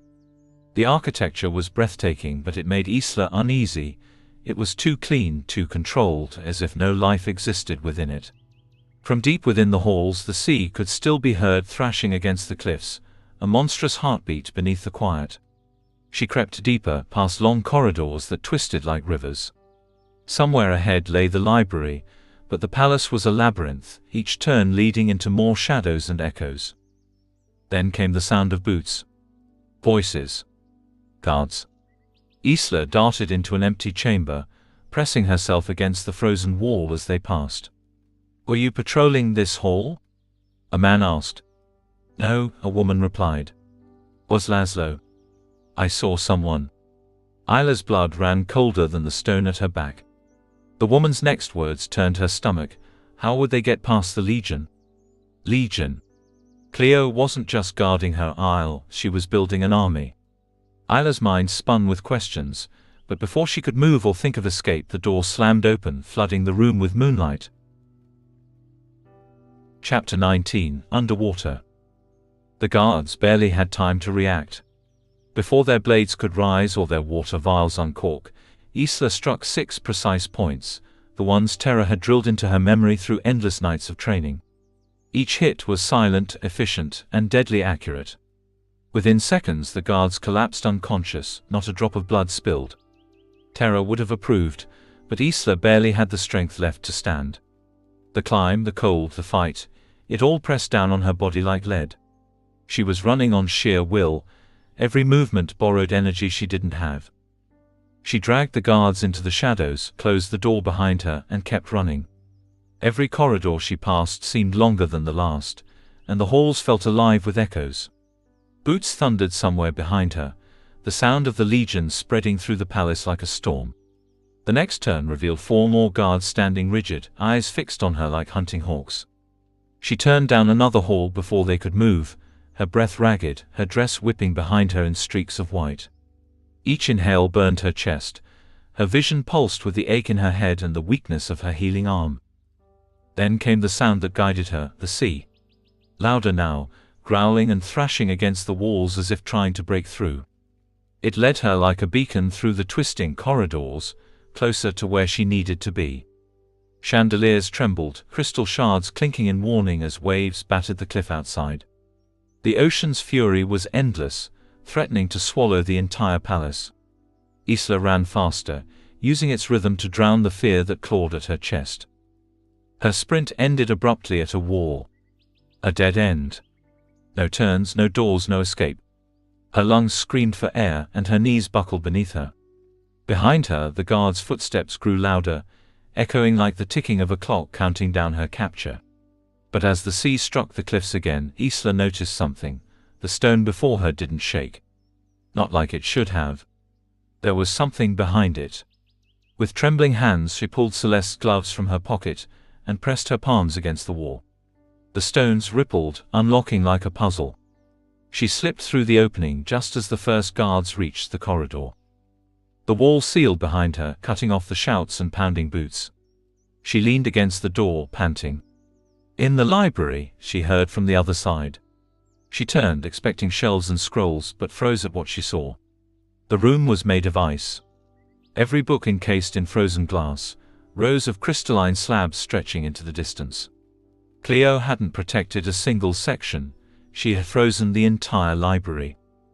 The guards outside were already hammering at the walls. Isla ran, slipping on the slick marble, her fingers brushing frost-covered books that burned her skin. Another roar came, followed by a crash so fierce it shook the foundations. She stumbled toward the sound, and saw the sea itself smashing against reinforced glass doors. Waves clawed at the balcony beyond, spraying salt and foam against the panes. Magic shimmered faintly over them, the only thing keeping the ocean from swallowing the room whole. "She's inside," came the shout. "Get the ruler." Cleo was coming. Isla's pulse spiked. She searched desperately, no relics, no bondbreaker, only books suspended in ice. Panic clawed at her as the walls trembled again, the floor quaking beneath her. Then the next wave struck, sending her sprawling forward. Her head hit the marble hard, light bursting behind her eyes. For a moment, everything was white. When her vision returned, she realized her body heat had melted the frost beneath her face. A thin sheet of ice cleared away, revealing what lay below, a second library buried underwater. Relics drifted within it, chained and suspended in the depths, a shimmering cape, crystal daggers, locked books, keys the size of swords. Power slept beneath the surface, unreachable, taunting her. But there was no glass needle, no bondbreaker. Just beauty and failure staring back at her. Blood trickled down her cheek as she staggered upright, body trembling. The banging grew louder, dozens of guards, maybe more. The voice outside shouted again, "You're cornered. There's nowhere to run." Isla almost laughed, a bitter, breathless sound. He was right, there was no way out. But she'd never planned on walking out. "Good thing I never meant to leave the way I came," she whispered. Her fingers fumbled for her starstick. Pain blurred her vision, but her will was steady. As the wall exploded inward and water flooded the room, Isla vanished in a flash of light, gone before the tide or the Legion could claim her. Chapter 20 T. 2 full days passed in a haze of sleep and dreams. Isla barely stirred except to sip broth and drift back into restless visions filled with flashes of Grimm, his shadowed eyes, his voice, his touch. When she finally woke on the 23rd day, Ella brought word of afternoon tea. It was time to move again, to push away the frailty that clung to her like another curse. The bondbreaker had eluded her on every isle, star, sky, and moon, leaving only one place left, Sun Isle. The king's domain. The most dangerous of all. It made sense that such a powerful relic would be guarded by the island's most powerful ruler. But Isla had no sunling disguise left, no gold clothing, no dye, no plan. Worse, Cleo now knew someone had infiltrated her library. Isla didn't need proof to sense the moonling's suspicion. She could feel it in her bones. Her head wound had mostly healed thanks to her elixirs, and the white from her hair had long washed away. Still, she felt exposed as she stepped into the tea room, certain the truth of her trespass was written on her skin. The room itself felt suffocating. Tall windows hung with thick drapes kept out the sun, and the painted-over glass ceiling locked away all light. The only glow came from floating fire orbs that hovered like watchful eyes, the air humming with Oro's power. When the king entered, his presence filled the space. Even the flames seemed to burn brighter for him. Cleo arrived next, her gaze slicing straight toward Isla. Their eyes met, Cleo's calm and unreadable, Isla's hiding turmoil beneath composure. She knew. She had to. Once all the rulers were seated, attendants glided in with silent precision. Each was accompanied by representatives from the Starling, Skyling, and Moonling realms. Oro nodded once, and the display began. The Starlings lifted their hands, and porcelain plates and cups danced through the air, landing gently before each ruler. Moonlings guided tea from floating pots, golden streams falling like waterfalls through silver strainers. The liquids shimmered, one red, one gold, one blue, each cup a different world of taste and scent. Sugar, honey, and cream followed, then the Skylings cooled them with a soft breeze. The coordination was mesmerizing, a testament to Lightlark's beauty when its powers worked together. Grim leaned back, muttering, "I suppose this isn't the moment to mention I detest tea." His voice drew a faint smile from Isla before Oro's calm command echoed through the room. "Please enjoy." The first sip was divine. The red tea tasted like berries and warmth, smooth and alive on her tongue. For a moment she let herself relax, until she looked up and caught Oro watching her closely. "Any match to wildling tea?" he asked. "It's certainly drinkable," she replied coolly, earning a flicker of amusement in his eyes. But Cleo's voice cut through the fragile peace. "How do wildlings take their tea?" "With a splash of blood." Isla smiled sweetly, masking her unease. "And we drink it from the skulls of our conquests," she said. The tension rippled like a current beneath polite laughter. When she finished her cups, Isla noticed something strange, patterns forming in the tea leaves. The shapes were deliberate, almost like writing. Her heart stilled as Oro rose from his seat. "Welcome to my demonstration," he said. Power shifted through the room, a palpable wave of energy. "This is no ordinary tea. It is truth tea. Your greatest secret is written in the leaves." The air vanished from her lungs. Isla looked down, dread flooding her veins. There, carved in curling script across the 3 cups, were the words, "I have no power." Her secret, her curse, stared back at her for all to see. She forced her face to remain blank, though her mind was screaming for escape. Across the table, other rulers examined their cups. Celeste's face had gone pale, eyes darting to Isla with urgency. "Run," that look seemed to say. Azul frowned. Grim's expression turned stormy, his aura pulsing cold through the room. Oro's next words tightened the noose. "Whoever shares their secret wins my trial." One by one, glass shattered as rulers dropped their cups in refusal. Celeste's went first, then Azul's, then Isla's own. She smashed them all before the leaves could be read. Grim followed, his fury rippling like a physical force, freezing the air itself.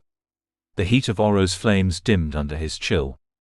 Whatever secret he held, it was darker than the rest. Only Oro and Cleo remained. The tie between them would decide everything, the pairs for the rest of the Centennial, the alliances, and the likely targets for death. The king stared down the Moonling, daring her to speak. Cleo's mask cracked for a moment before she too dropped her glass. Oro was the last one standing. His eyes darkened as he looked into his cups, and his voice carried across the silent room. "I," he said, letting the first cup fall and shatter. "Am," he continued, releasing the second. His gaze lifted to Isla, locking with hers as the third slipped from his fingers. "Dying." The word fell like a curse, echoing through the hall, heavier than any truth Isla had ever heard. Chapter 21 Paired. The words still echoed in Isla's mind, the king was dying. The revelation had shattered the calm of the tea room like glass. Questions rose in a frenzy, but Oro offered no answers. He simply stood, claimed his victory, and left them in silence. The weight of his secret lingered long after he was gone. Oro's life was intertwined with Lightlark's. If he was fading, what did that mean for the island and everyone bound to it? He was an origin, the embodiment of all 4 realms, Starling, Skyling, Moonling, and Sunling. If even he could fall, what chance did the rest of them have? Later that night, a soft knock came at Isla's door.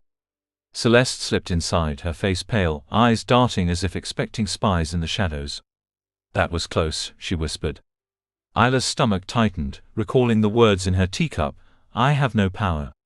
She could only imagine Celeste's were the same, carrying her secret for her. "Thank you," Isla murmured. "You shouldn't have to protect me, but thank you." Celeste brushed it off, sparks flickering faintly around her gloved hands. "What do you think it means?" Isla asked. Celeste didn't need clarification. "The king's confession," she said. "I don't know. But it means we need to move faster. Find the bondbreaker. Leave this island before it takes us down with it." They spoke in hushed tones as Isla recounted her failed infiltration of Moon Isle, her encounter with Cleo's guards, and the growing certainty that the Moonling ruler now suspected her. Celeste's pacing filled the room, her hands glowing faintly with energy as she thought. "I'll look into the Sun Isle library," she promised finally. Isla nodded, though doubt still shadowed her. "And the pairing ceremony?" she asked quietly. Celeste's expression softened. 2 days from now. If we're lucky, Oro will pair us together. Then we won't have to hide anymore." Isla frowned. "And if we aren't?" Celeste gave a small knowing smile. "He won't pick either of us. We're too unimportant." Isla managed a breathless laugh, though the worry remained. Celeste's optimism steadied her, but Isla knew, nothing on Lightlark was simple. 2 days later, the rulers gathered in the throne room, the air thick with tension. Oro sat on his throne, golden skin dimmer than before, his power still radiating but fraying at the edges. Azul's voice broke the silence. "King, are you going to explain your truth?" The question hung like smoke. Oro's eyes, shadowed with exhaustion, flicked to him. "Since the last Centennial," he began, "Lightlark has weakened. Elders have died. Our creatures are gone. The storms are longer, the warmth shorter. The island decays, and so do I." He gripped the throne's arms until his knuckles paled. "The curses, the separation of our people, it has taken its toll." He rose, revealing the evidence of his decline. From his elbow down, his once golden skin had turned gray-blue, the color of dying fire. "It's spreading faster than I expected," he said grimly. "My duty is to keep Lightlark alive, its light constant. But the storms grow stronger. The world grows colder. Soon I won't be able to stop it." Gasps rippled across the room as realization dawned.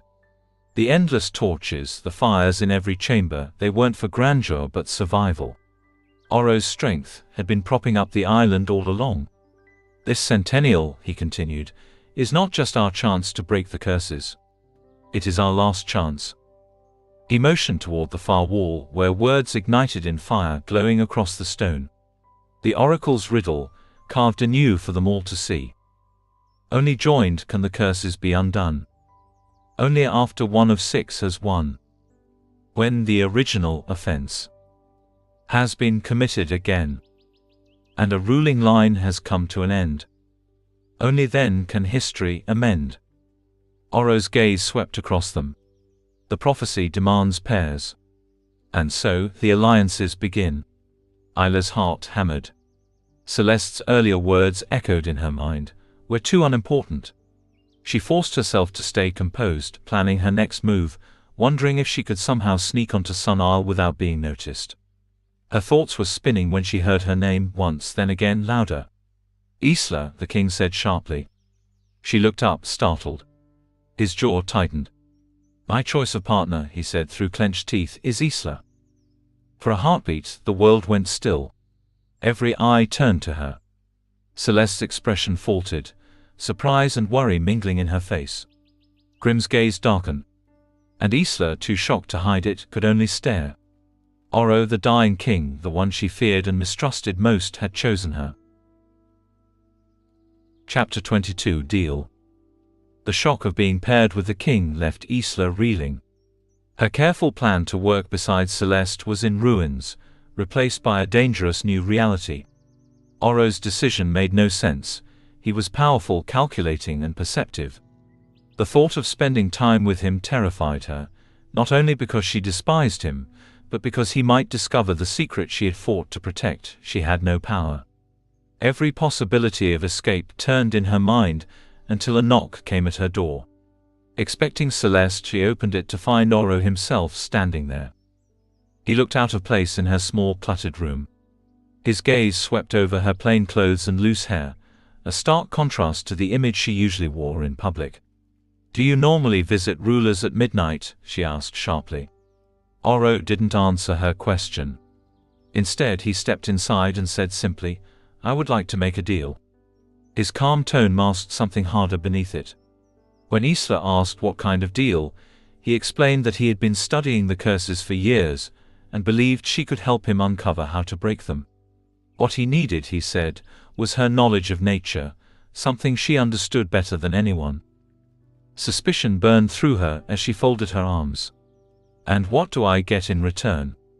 Oro's golden eyes flickered with impatience. "Protection," he said. "If you help me, I'll ensure your safety from the others." Isla bristled. "You want to protect me? I thought you were dying." His jaw tightened, fire flashing in his gaze.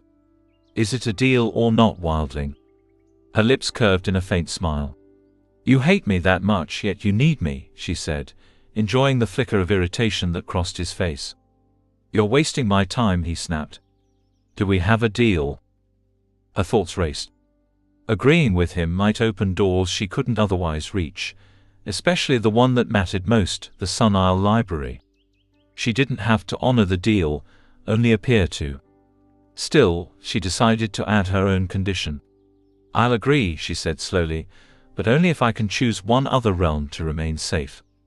Oro frowned, clearly unprepared for her negotiation. "Is there one in mind?" "Maybe," she said coolly. "If I'm risking everything, I deserve a say in who survives." After a long pause, he nodded. "Fine. It's a deal?" "It's a deal," she replied. "When do we start?" she asked. "Now," he said without hesitation. Isla's heart lurched. "Now. I plan to sleep." His expression didn't change. Resigned, she reached for a bright gown, but Oro stopped her. "You can't wear that," he said. "Are you ordering me how to dress now?" she demanded. "No one can know you're the wildling ruler," he said. "There are ancient creatures on Lightlark who hate your kind. If they sense you, they'll attack." His warning chilled her. "So you want me to hide who I am?" "Yes," he said firmly. "And keep your power cloaked?" "I can't sense it, but I know you're concealing it. Continue to do so when we travel." Isla's relief was immediate. He thought she was hiding her power, not lacking it. For now, her secret remained safe. "Fine," she said, pretending to sound annoyed. "Good," Oro replied. His gaze dropped to her plain clothes. "That will do." "These are pajamas," she muttered. He said nothing. Frustrated, she tied back her hair and followed him into the night, realizing she had just agreed to a partnership that could destroy her or save her. Chapter 23: Storm. Oro moved through the darkness with effortless authority, a king of Lightlark accustomed to shadows that would unsettle most. Isla followed, struggling to keep pace, her curiosity tinged with frustration. She expected to be heading toward the Agora or one of the Isles, but instead, he veered sharply away from familiar paths, leading her into the wild, untamed hills of the mainland. Silence stretched between them until she broke it, demanding the respect she deserved as a ruler in her own right. Her defiance was sharp, unfiltered, a statement of her growing refusal to shrink beneath the weight of tradition or Oro's authority. He responded with a terse command. They were heading to the storm. As they approached the coast, the wind carried whispers and tales of the wildlings' past, singing of heartbreak, sacrifice, and the ancient creation of their new homeland. Isla felt the pull of these voices, memories of what had been lost and the power woven into the island's history. Then she saw it, a frozen, raging storm over the sea, enormous waves stacked as if paused mid-crash, lightning frozen in violent arcs, fire caught in suspended spirals. The enchanted storm, an awe-inspiring testament to Lightlark's magic, hummed with power and beckoned her closer. The terrain toward the storm was treacherous, narrow cliffs and rickety bridges that tested her courage. Oro offered his presence as a safeguard, yet their interaction was tense, laced with past grievances. Isla demanded he share the burden, insisting that if she fell, he would fall with her. He complied, dragging them across the unstable bridge, each step a reminder of her mortal fragility against his godlike control. Fear clawed at her as they approached a deep dark hole within the mountain, a portal to unknown danger. Despite hesitation and terror, she leapt, surrendering to trust she wasn't fully ready to give. The fall was brutal, a blur of darkness, confined air, and the cold bite of water. Yet Oro's strength plucked her from danger, depositing her onto stone, leaving her soaked and shivering while he remained untouched, a stark contrast to her vulnerability. Their confrontation was immediate. Isla accused him of testing her trust, of hypocrisy in demanding belief without offering full transparency. Oro's response was measured yet revealing. He sought Lightlark's heart, the island's source of power, not within himself but through his blood as conduit. The revelation reframed their dynamic, placing Isla as an essential guide in locating the heart. Her wildling knowledge of plants and their behaviors a key to navigating the island's magical flora. Together, they ventured deeper into a hidden mountain garden, a flourishing sanctuary defying the absence of sunlight, nourished by ancient enchantments. Isla's mind raced with possibilities, linking plants to concealment and nurturing potential, considering how the heart might hide among roots, carnivorous blooms, or living seophanas. Oro listened, calculating where to start their search, while the cave itself seemed to pulse with magic, a repository of the island's life force. Their return was as perilous as the descent, with Oro carrying Isla through the air, walking on invisible bridges above jagged cliffs, forcing her to confront both her fear and reliance on him. Upon touching solid ground, relief washed over her, mingled with indignation and lingering awe at his power. Oro departed abruptly, leaving her to traverse the final distance alone, the tension between them unresolved but deepened, and the weight of the shared quest lingering in the charged air. The storm had tested her courage, revealed new truths, and forced a fragile trust into existence, an uneasy truce in the shadow of Lightlark's immense, enigmatic power. Chapter 24 – Seeking. Isla kept her promise to Grimm, but Celeste remained her confidant. At dawn she sought out her friend, eager to share what Oro had revealed, the elusive heart of Lightlark, a source of immense power tied to the island itself. Celeste's worry was immediate, her eyes reflecting fear for the consequences of rulers desperate to secure the heart. Isla tried to frame it as an opportunity, a chance to gain access to the Sun Isle Library, a step closer to uncovering the bondbreaker. Even as they spoke, the tension of the coming ball, the deadly competition looming in weeks, pressed upon them, reminding Isla of the fragile balance between survival and strategy. That night, Oro arrived without preamble, leading her once more into Lightlark's wild reaches. Isla no longer questioned their path. She had begun to understand the geography of the isles and forests, calculating their destination herself. The journey brought them to Sky Isle, a floating city suspended in quiet majesty.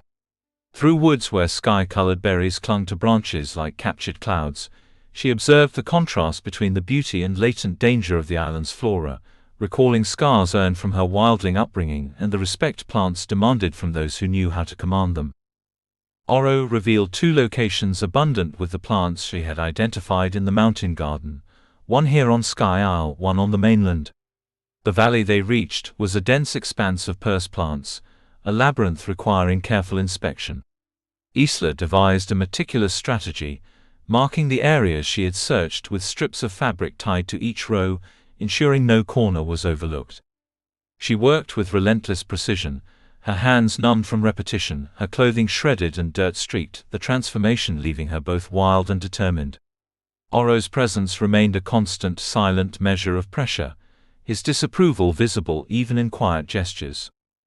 Their nightly routine stretched on for days, Isla pushing through exhaustion, muscles screaming from bending and probing while Oro matched her pace, their movements a reluctant synchronization. As the 31st day of the Centennial arrived, they converged at the center of the valley, both covered in dirt, both raw with frustration. Hours of searching had yielded nothing. The heart remained hidden, its presence felt only as a subtle hum of power too distant for her to sense. She swallowed the ache of failure and the sting of fatigue, glancing at Oro with a mixture of exasperation and reliance. As the night drew close, her mind shifted toward the next step. If the heart was not here, it must lie elsewhere, and she needed to know where the second location was. With a deep breath she asked, her voice steady despite her weariness, "Where is the second place?" It was a question loaded with hope, determination, and the unspoken trust forming between the wildling and the king. The search for Lightlark's heart pressed onward, as relentless as the forest shadows around them, and the path forward was as uncertain as it was vital. Chapter 25, Second Place. The castle was cloaked in darkness, so deep it seemed to seep into every corner. Isla moved cautiously, lighting a candle to cut back the shadows. Her own silhouette stretched across the wall, but another shadow, larger and more imposing, joined it. For a moment fear pricked at her chest, but it was replaced quickly by recognition. Grim. Dressed in black armor, he was every bit the nightmare she remembered from her dreams. Yet exhaustion muddled her senses, and when she blinked she was in her room, sunlight teasing the curtains, alone and safe. Isla blamed her restless nights and the altered sleep patterns for the illusion. Grim hadn't sought her since the matching ceremony, leaving her to wonder if his plan had simply moved forward without her. She shook off the thought, focusing on the mission ahead, the second location. Morning found her seeking Ella, intent on a wildling sleeping elixir to calm her body and mind. The halls of the castle, abandoned and silent, carried the faint murmur of voices, Oro and Azul deep in clandestine discussion. She pressed against the wall, catching fragments, Oro accusing, Azul defending a harsh plan, a realm at risk. When a door slammed, she realized she had barely heard the truth. That night, the search continued on the mainland. The forest stretched to the coast, more wild and restless than Sky Isle, as if testing her at every step. Vines and branches moved with a life of their own, but Isla forced herself to focus on Oro, the anchor to her path. His eyes were weary, his movements stiff. Sleep had eluded her for days, and she realized how much exhaustion had been weighing her down. Their conversation drifted, revealing glimpses of Azul's past. He had lost a husband, a grief that shaped his actions and shadowed the Centennial's stakes. Isla tried to probe further, asking about cross-realm marriages, the inheritance of powers, but Oro's sharp gaze silenced her questions. Instead he murmured that Wild Isle, though lush, was dead, unable to host the heart. The revelation hit her like a stone. Life had abandoned that realm entirely. Her mind raced as they walked, the trees thinning until they reached Seophanas, hundreds of them waiting. They spent hours peeling back bark and inspecting each tree, Isla using a hidden dagger with care, Oro moving effortlessly beside her. Finally, Oro admitted it would be easier if Isla used her powers, but warned of the danger. The creatures that would be drawn out were unpredictable and deadly, feared even by him. The words hung in the cold night air, hinting at threats far beyond the rulers themselves, ancient beings that made the Centennial's usual perils seem small. Isla couldn't help but shiver, both in awe of their power and in fear, silently hoping she would never discover just how lethal they truly were. The second location awaited, but the danger of finding it, and what might protect it, weighed heavily on her mind. Chapter 26, Thorns. 10 days had passed since Grim had sought her out, and Isla felt a hollow ache at the thought. Celeste might have been right. He hadn't come back because she had only ever been a part of his plan. Fool, she told herself, for expecting anything else. It was the third night in the Coffiner forest. Hundreds of trees had been inspected, all heartless, and Isla wondered if she had missed something in the garden. She had followed every clue, studied every plant Oro had described, but maybe she had been wrong. On the walk across the mainland she had asked him questions, testing how much he would reveal, probing the edges of what he would allow. The forest was alive with tension. Branches twisted, vines crawled, and even Oro moved with care.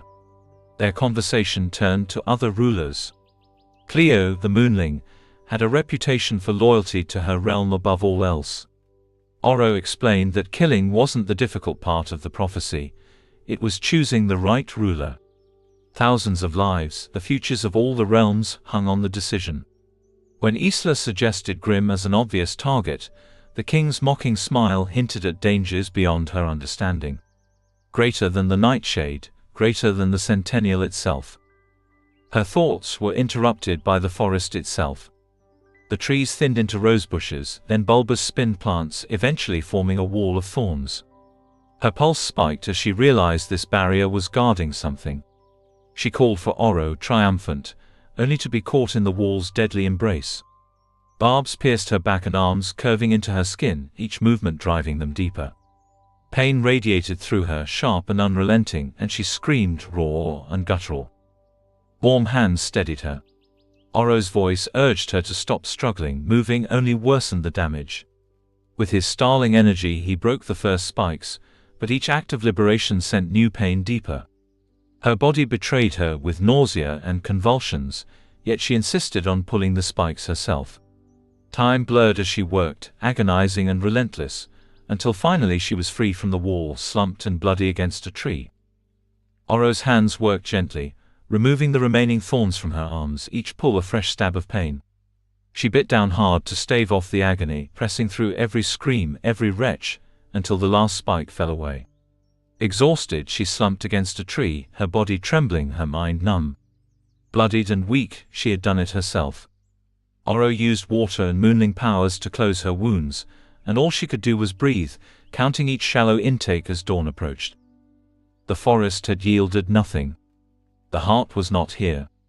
Oro admitted the vastness of the forest, and the abundance of potential locations had foiled them. Isla almost laughed or cried, wondering if luck had ever touched them. Then the king's gaze turned serious. Another plan awaited. The creatures he had warned her about, ancient and dangerous, were about to make themselves known. Isla nodded, gripping her blades and bracing herself. They were about to meet one. Chapter 27 The Harbor. Oro hadn't come to her door in 5 days. He was out seeking the ancient creature, negotiating for their safety. Isla had asked if one of these creatures could harm him. Oro had only said he couldn't be sure, but they wouldn't hesitate to hurt her. The break had been a relief. Her back healed under his moonling powers, yet her body had shut down for 2 days after the forest. Broken. Exhausted. But her mind had never been sharper. The encounter with the thorns had fueled her determination. Never again would she be powerless against nature or plants. After 3 days without hearing from him, worry gnawed at her. Had Oro decided a wounded wildling wouldn't help? Had he abandoned the plan? She refused to wait. She needed Celeste. A note slipped under the starling's door, arranged a meeting in the agora. Isla moved through the market, weaving past vendors, silk hats, crystal gloves and pastries, all in preparation for the ball 10 days away. The day killing would be allowed. 10 days to the Sun Isle Library. 10 days to break their curses. 10 days to freedom. Just outside the starling store, someone bumped into her. A note pressed into her hand read, "You are in danger." She spun around, spotting a white cape weaving through the crowd head down. A moonling. She gave chase through the bustling streets, past cones of cream ribbon-wrapped boxes and shouting children. The trail led her to a deserted harbor. Their chains sprang from nowhere, locking around her wrists and ankles. A sword pressed to her throat. 5 men emerged in white suits, diamond buttons glinting. Moonling nobles. The person in the white cape vanished after receiving a coin. She had been set up.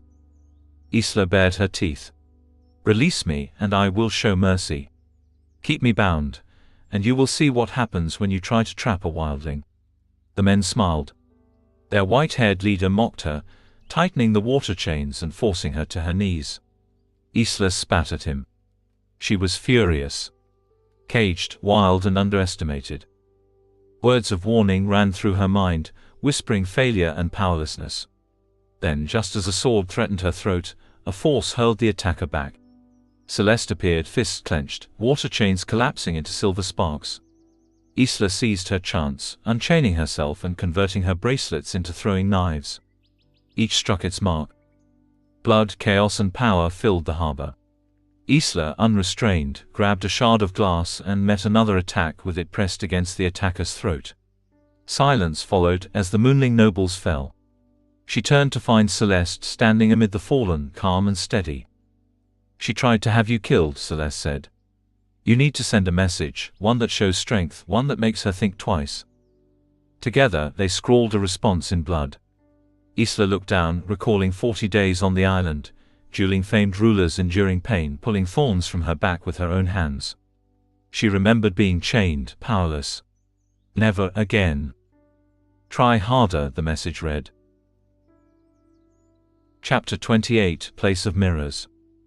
Isla had never felt such a desperate hunger for power.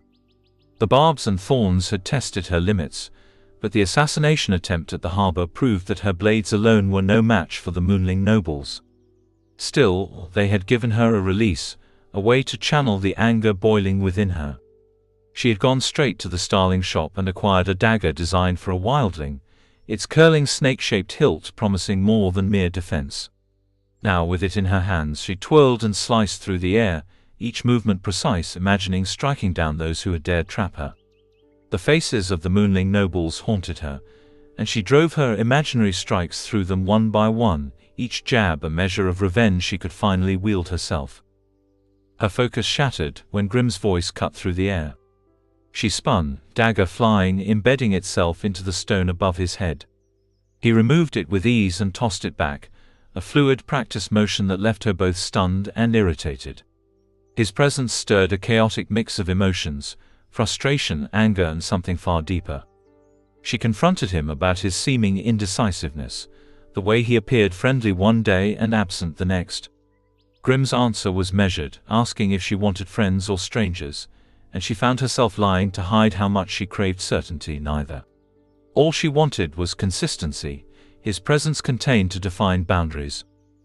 Grimm stepped closer, reading her reactions with unnerving precision. He admitted to the hatred he inspired, the reputation he bore as the famed Nightshade warrior, and she understood the truth in his words. Yet he softened in ways unexpected, insisting he was not her enemy, coaxing trust that Isla was unwilling to give. Still, she dared to press for answers, curious about the wildling's former home and the secrets it might hold. Grimm guided her through the overgrown mainland forest, past spiderwebs, thick vines, and untamed paths, emerging at last onto a broken bridge of braided vines leading to Wild Isle. The island was a desolate shadow of its former glory.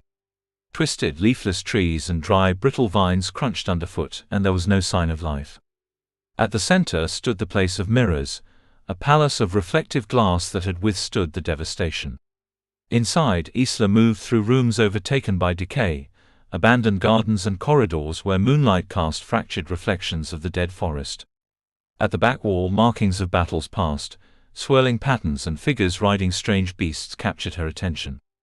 The remnants of the wildling's history whispered of strength, survival, and power long lost, and she pressed her hand against the stone, feeling a connection to her ancestors.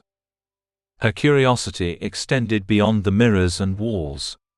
She questioned Grimm about his lands, about Nightshade, and though he deflected with a promise to show her one day, she understood that some truths would come only when the time was right. That night she traced her steps alone under the moon, committing the path to memory, navigating thorns and vines with care. She had to see the Place of Mirrors for herself, to discover its secrets, and to prepare for what might lie ahead. At last she reached the spiral door hidden in the back wall, identical to the one she had discovered in her own chambers.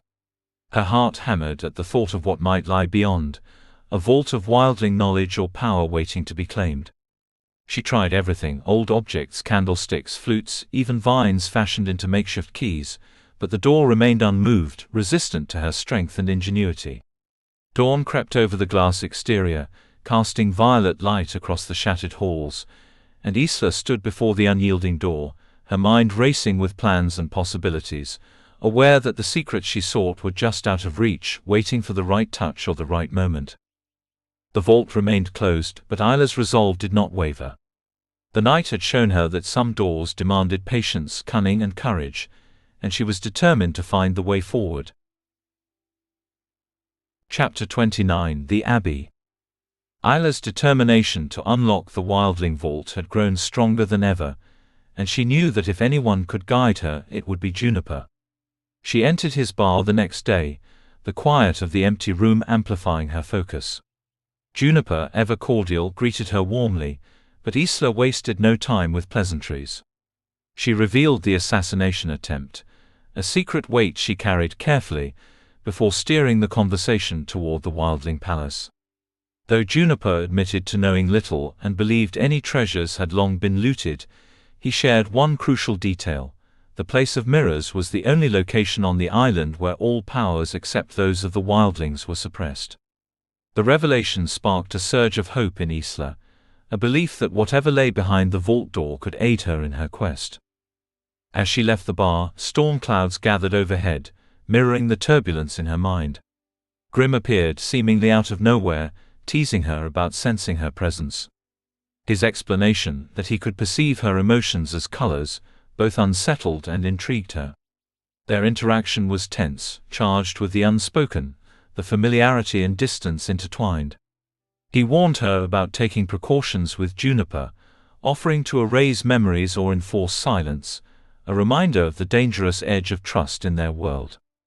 Even with his warnings, she felt the pull of the vault's secrets, a silent summons she could not ignore. The storm broke violently, sheets of rain soaking her instantly. Grim guided her to the nearest shelter, the abbey she had often seen, opening its doors with his dark power. Inside, Isla shivered from the cold and wet, her crown tangled in her hair, and Grim carefully freed it. The abbey's dim light and stained glass window cast long shadows, the storm outside blending with the dark corners, creating an atmosphere of charged anticipation. As he handed back her crown, their closeness was electric, each movement deliberate, teasing the boundaries of trust, desire, and caution. Conversation turned to the night of the curses, a moment Grim rarely spoke of. He revealed glimpses of the devastation he had witnessed, the rulers lost, the lands burning, a burden of power he had inherited unwillingly. Isla recognized the weight of responsibility he bore, and in turn shared her own understanding of leadership and unchosen duty. When she asked him to show her the extent of his powers, he warned her, a cautious prelude to the raw force she craved to witness. Together they stepped outside into the storm, the rain and wind an unrelenting force against them. Grim unleashed his abilities, darkness erupting in violent destructive waves that left the land scorched, trees splintered and the beach ripped bare. Isla, both terrified and mesmerized, felt the magnitude of his power, the true scope of what he could do if he wished. Yet she was not afraid of him, only of the impossible magnetism that drew her closer to him, the desire tangled with caution and fear. He whispered of the devastating acts he could commit, each word pressing against her senses and yet tempered by restraint, concern, and knowledge of her judgment. Their proximity, the mingling of rain, power, and unspoken attraction, left her both breathless and shrewdly aware of the danger in her emotions. Despite his warnings and her better judgment, the pull between them was undeniable, fraught with temptation and trepidation. Eventually, Grim relented, releasing the darkness, and guided her back to the castle, leaving the storm and its power behind. Isla's mind swirled with the vision of his abilities, the weight of her responsibility, and the growing awareness of her own desires, a storm within that mirrored the one outside, unresolved and insistent. The night left her breathless, drenched, and more aware than ever of the delicate balance between power, trust, and the dangerous allure of what lay just beyond her control. Chapter 30: Spectre. On the 43rd night of the Centennial, the king appeared at Isla's door once more. His expression was unreadable, as he reminded her of the time it had taken to locate her, coax her from hiding, and broker a deal. Isla's mind raced, weighing trust against necessity. The Sun Isle Library, her target, remained out of reach, heavily guarded and teeming with people. She had no choice but to rely on him to grant her unmonitored access, and so she followed, every step charged with both impatience and wariness. Star Isle stretched before her in spectral silver, the ground shimmering with cosmic dust. Trees twisted in spirals, their leaves glinting like tiny stars, and the castle loomed, gem-studded, almost impossibly grand yet crumbling from neglect. The once mighty starling realm, decimated by a generation dying young, bore the melancholy of abandoned beauty. Each step through the forest, past silver birds and metallic snakes, heightened Isla's sense of unease and anticipation. They approached an ancient structure overtaken by roots and vines, the forest seemingly desperate to hold it together. Oro led confidently, but Isla's nerves tensed as the air grew colder, heavier, knowing an ancient creature awaited her. Inside, the spectre revealed herself, ethereal, silver, and suspended as if underwater. Her presence was chilling and magnetic, her voice delicate yet haunting. She moved with fluid grace, immediately drawn to Isla, calling her perfect for the body she would temporarily inhabit. Fear and anger surged through Isla as she struggled to reconcile the creature's unsettling request with her mission. Oro remained composed, allowing the encounter, the price of assistance clear, the spectre's brief inhabitation of Isla's form in exchange for guidance toward the Sun Isle Library. The tension was electric. Isla's dagger felt inconsequential against the spectre's form, and every moment she was forced to navigate a mixture of awe, fear, and indignation. Yet this was her chance. The library, the bondbreaker, the path to breaking the curses, all hinged on her next move. She asked bluntly to be taken inside alone. Oro, with measured caution, allowed it, his restraint both infuriating and relieving. The fleeting touch of the spectre, the close proximity to Oro, the raw power surrounding her, the experience left her breathless, heart pounding, caught between exhilaration and apprehension. As they prepared to leave, the spectre issued a warning. Darkness was stirring, the underbelly of the island rising.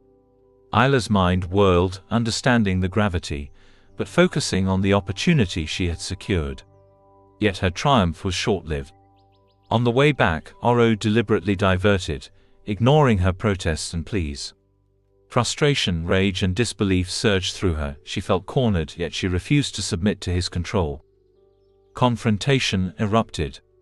Her voice shook with anger, her words sharp and fearless.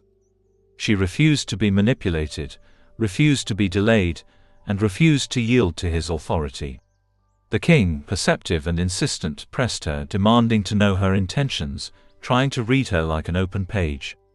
Isla's response was unwavering, cold, and resolute. She demanded access to the library, asserting her agency and defying his expectations. In that moment she reclaimed control, stepping past the king with unflinching resolve, ready to take what she needed by her own hand. The night ended with her defiance ringing in the air, a promise of independence and determination. The deal was fractured, yet Isla had seized a victory of her own. The path to the Sun Isle Library lay before her, and nothing, not the king, not the spectre, not the creeping darkness, would stand in her way. Chapter 31 Fire. Terror had been right, emotions were Isla's weakness. Her anger at the king had cost her, ruined her plan to reach the Sun Isle Library with the proper authority. She shouldn't have expected anything but obstruction, nor been surprised when a spectre used her body for its own purposes while denying her a simple request. Yet giving up wasn't an option. Celeste had worked too hard to secure the gloves, and Isla refused to let all that effort go to waste. The Sun Isle Library lay empty during the day, gilded and dazzling, sunlight replaced by fiery orbs and chandeliers that lit every corner. Guards expected to challenge her instead welcomed her inside, giving her complete access. The king had refused to bring her himself, yet here she was alone in 10 floors of books, the largest and most precious collection she had ever seen. Isla wasted no time, gloves on, moving swiftly from shelf to shelf, checking each item for the bondbreaker. At the hall's end, a massive hearth caught her attention. Fire crackled as if summoning her, a possible hidden section of the Sunling's knowledge. She reached into it, flames vanishing at her touch, revealing a hidden passage. Inside, relics filled the room, dozens of enchantments, swords, artifacts, none resembling the bondbreaker she sought. Panic and fury churned in her chest. Centuries-old libraries had been searched. Perhaps the bondbreaker was gone, destroyed, or never existed at all. The ball was only 3 days away, and the key to breaking their curses was nowhere to be found. Chapter 32 next. Celeste had taken the news surprisingly well, insisting there must be another library, another way. Isla wanted to shake her friend, there wasn't. Every library, every aisle had been searched. Time was slipping away, the 50th day nearly here, and Cleo's threat hung over her like a shadow. Isla knew they needed a new plan, one fast and certain, and she had an idea where to start. She found Oro at the mainland castle, framed by a crescent window, eyes fixed on the moon as if willing it to become a sun. He didn't move as she approached, silent and imposing. Isla broke the quiet. "Thank you," she said. He only reminded her she hadn't needed permission. Seconds stretched into heavy silence until he finally asked if she had found what she sought. "No," she said sharply, and he turned away. Her stomach clenched, fear mixed with hope. When she whispered again, he shook his head. He hadn't either. Relief surged. "Good," she said, meeting his gaze. "What's next?" Chapter 33 The Ball. The 50th day marked the midpoint of the Centennial, and the betwixt ball unfolded like a gilded trap. Glittering gowns, feasts from every aisle, and bubbling drinks masked the underlying danger, the countdown to midnight when killing became permitted. Isla's outfit, designed by her guardians, was a delicate mix of beauty and protection. Leaves traced across her body, sheer fabric flowed around her legs, and hidden weapons and chain mail offered some measure of defense.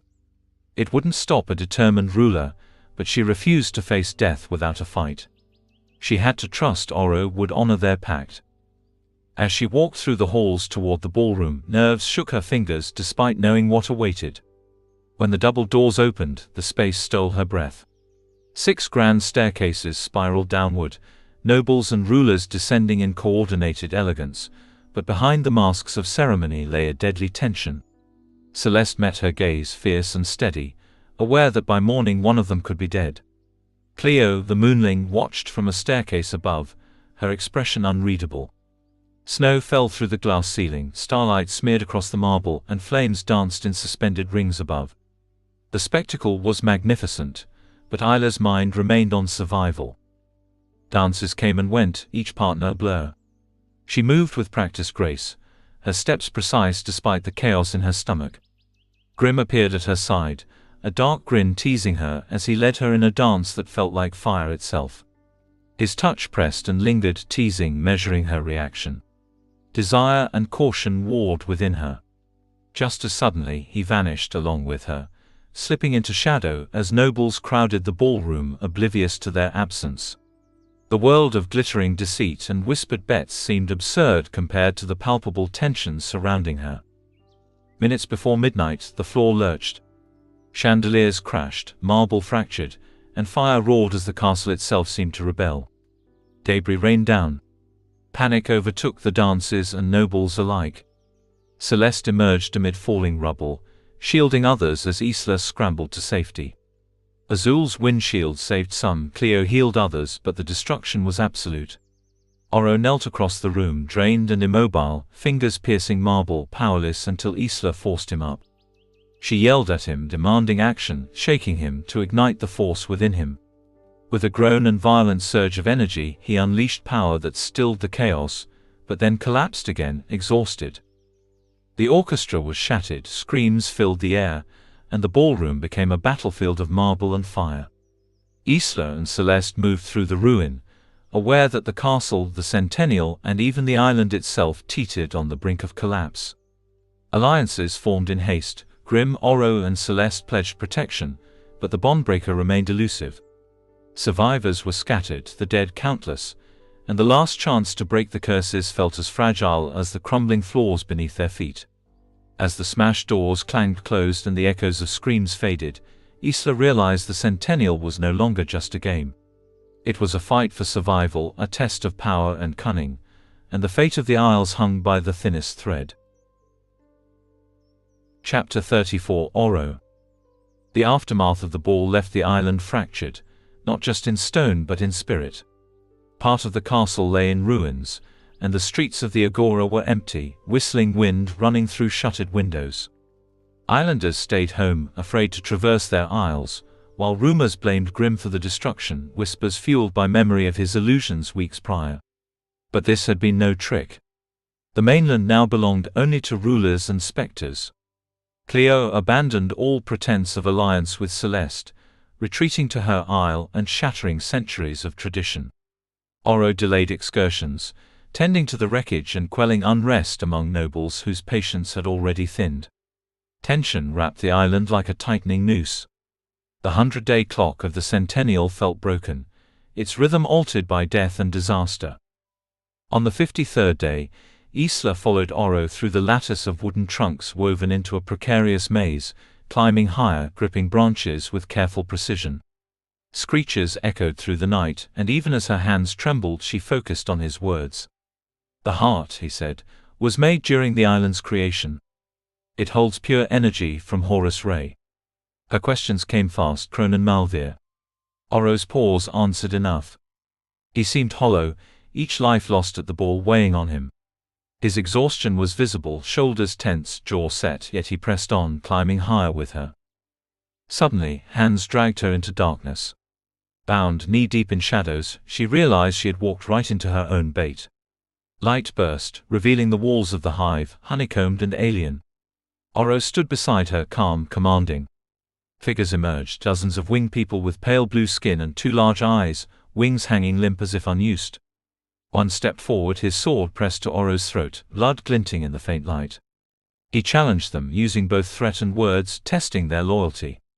Isla's heart hammered. Time was a razor-edged blade. She cut her bonds and aimed her dagger, yet Oro stopped it midair. His power radiated through the room, a warning and a promise. Oro pressed forward, flames licking the winged man's neck, and the standoff held. The man revealed only riddles, claiming the heart blooms where darkness meets light, while Isla stayed alert, weapon ready. Oro's careful strength guided them safely through the hive, his blood leaving stains on her cheek and hair. He spoke little, only enough to assert the plan forming between them. Eventually, they reached the forest below. They fell, tumbled through branches, the world spinning. Oro held her close, a protective shield of power forming around them, breaking their fall. When they hit the ground, the air itself seemed to shiver with aftermath. Oro's neck still bled, a slow trickle, and his weight pressed heavily against her. She dragged him toward a stream, ignoring exhaustion. Each step burned her legs, her lungs screamed, but she refused to let him fall again. The water glimmered, alive with energy, and she held his head in her lap, shoulders gripping him, arms steady as the stream worked to heal him. Hours passed in silence. The first honeyed tinge of day crept through the trees, and Isla's dread spiked. Sunlight meant fire, and fire meant Oro's death. She shook him, shouted at him, her voice ragged. His eyes remained closed, unresponsive. The first rays of day slanted through the forest canopy.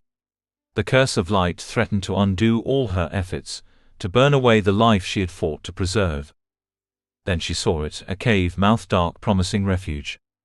Every ounce of strength left in her surged as she gripped beneath his shoulders and pulled, determined to save the king, the island, and the fragile hope of breaking the Centennial curses before it was too late. Chapter 35: The Cave. By midday, Oro finally opened his eyes. Isla curled in a corner of the cave, her gaze fixed on him, noticing the blood still caked across his skin. "You saved me," he said, frowning.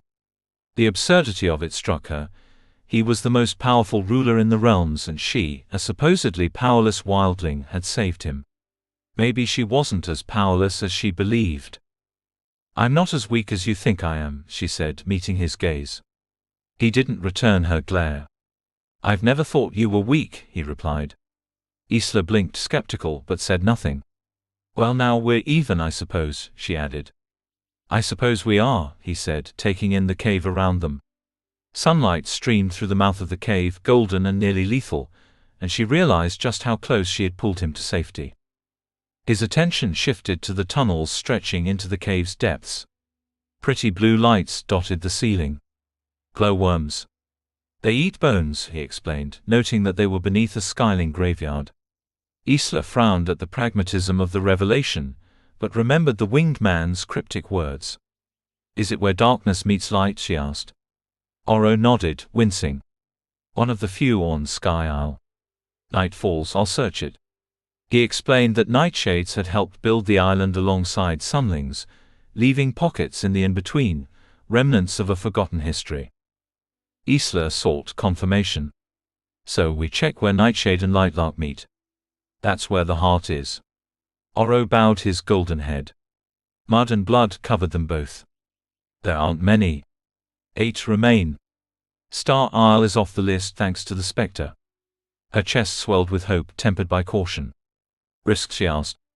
He didn't elaborate, leaving the uncertainty heavy in the air. She pressed further. The plan is based on what others have told you. The spectre, the winged man. Could they be lying? Oro's answer was simple, they couldn't. Isla wondered if it was a king's power, a dominion over truth itself. She pieced together the prophecy.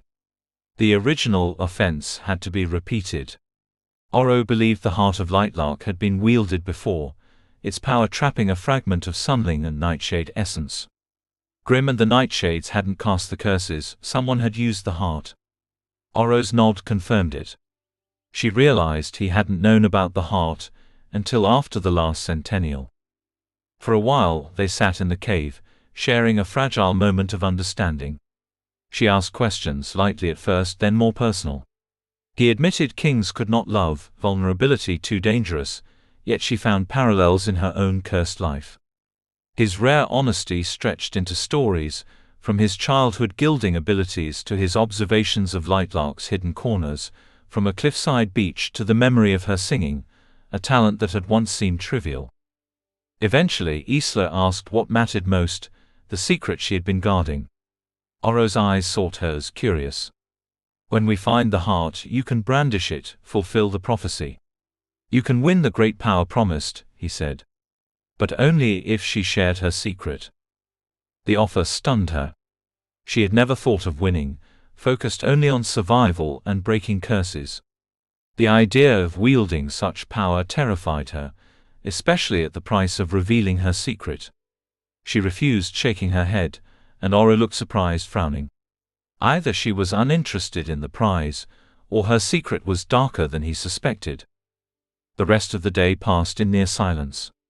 Sunlight stretched into the cave, golden and fleeting, until it finally faded, leaving them in quiet, waiting, planning, the weight of the Centennial pressing against the walls. Chapter 36, Oracle. Each day after the ball brought ruin. Ancient buildings fell into the sea, elders passed away, and cracks formed overnight across the mainland. The cursed storm raged along the coast, lightning striking at the same hour every night, counting down the days. The heart was not on Sky Isle nor Sun Isle, which Oro had searched himself. By the 59th day of the Centennial, it was time to seek where darkness met light on Moon Isle. Isla worried about the guards. Oro had hinted at avoiding Cleo's attention. He surprised her with a solution. I'll go slow, he said. Slower, he amended when she gave him a look. With no other choice, she entrusted herself to him, clinging to his neck as the wind whipped past. You know, he murmured, I used to wonder how wildlings carved hearts out with only their nails. His hand smoothed her fingers one by one, easing the pain of her grip. She shot him a glare. I wouldn't have to cling so much if you held me properly. Oro shifted, cradling her against his chest, warmth flooding her body. When they landed, leaving the air behind, the cold of Moon Isle hit her like a knife. The island had grown colder since her last visit. Lightlark's fading power left the sun dimmer, the days shorter. Snow and ice coated the ground, the air sharp against her cheeks. Dozens of hearths and torches dotted the mainland, but they only provided temporary relief. The twisted forests and streams of Moon Isle made her shiver, frost biting her fingers and toes. Suddenly, a dark blue bird screeched into her ear. Oro reacted instantly, fire coursing through the air, but the bird vanished into the woods. He frowned, jaw tight, and she muttered at his recklessness. They continued through the icy terrain. Her steps slowed until Oro offered warmth. He wrapped his golden cape around her, soft and fragrant with honey and mint, melting the chill through her bones. At last they reached a massive ice slab, and within it 3 women were frozen. The oracles, Oro said. Isla blinked. I thought there was only one. Oro explained that these women gifted with prophecy had been trapped by a previous king, two having allied with Nightshade, and all frozen when Night Owl fell. Darkness and light met here, and the ice began to thaw under Oro's touch. The middle oracle opened her eyes, white hair like a halo, voice echoing as one. She observed Isla and Oro carefully.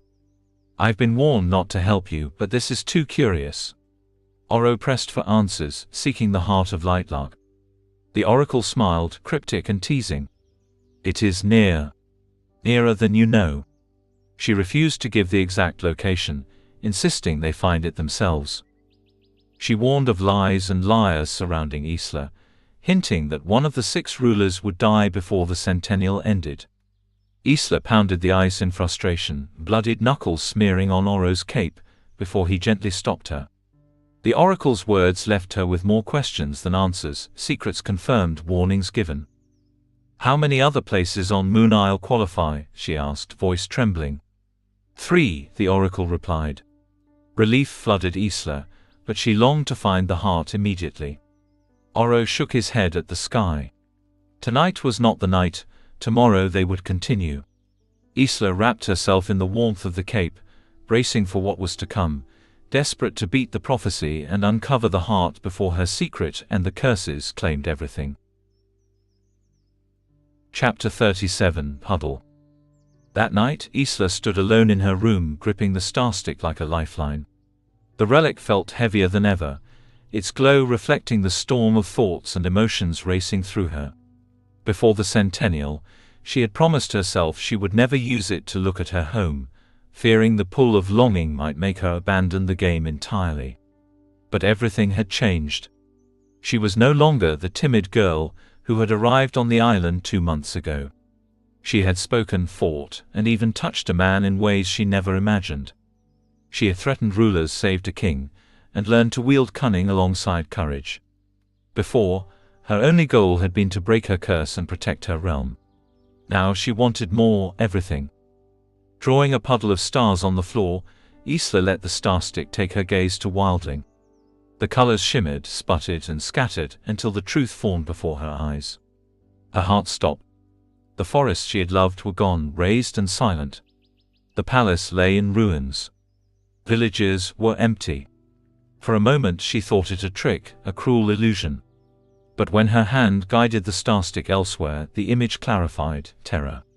Her guardian, her mentor, was transforming, her skin hardening into bark, her hair twisting into vines, one hand already rooted in the ground. Isla's breath caught in her chest. Poppy knelt beside Terra, applying a slowing elixir, but it was not enough to save her or their realm. Isla's stomach churned, her vision blurred, and the weight of helplessness pressed down. She wanted to dive into the puddle, to reach Terra, but knew it would do nothing. Reversing a wildling death required power far beyond her own, and her realm had none to spare. One by one her people were being taken by the land itself, the world reclaiming what had been weakened over generations. To save them, she needed something impossible, more power than any single ruler possessed. Tears streamed down her cheeks as she remembered the prize of the Centennial. The person who broke the curses would gain immeasurable ability, power enough to save Terra, Wildling, and every life at stake. The stakes crystallized in her chest. She could no longer think of survival alone.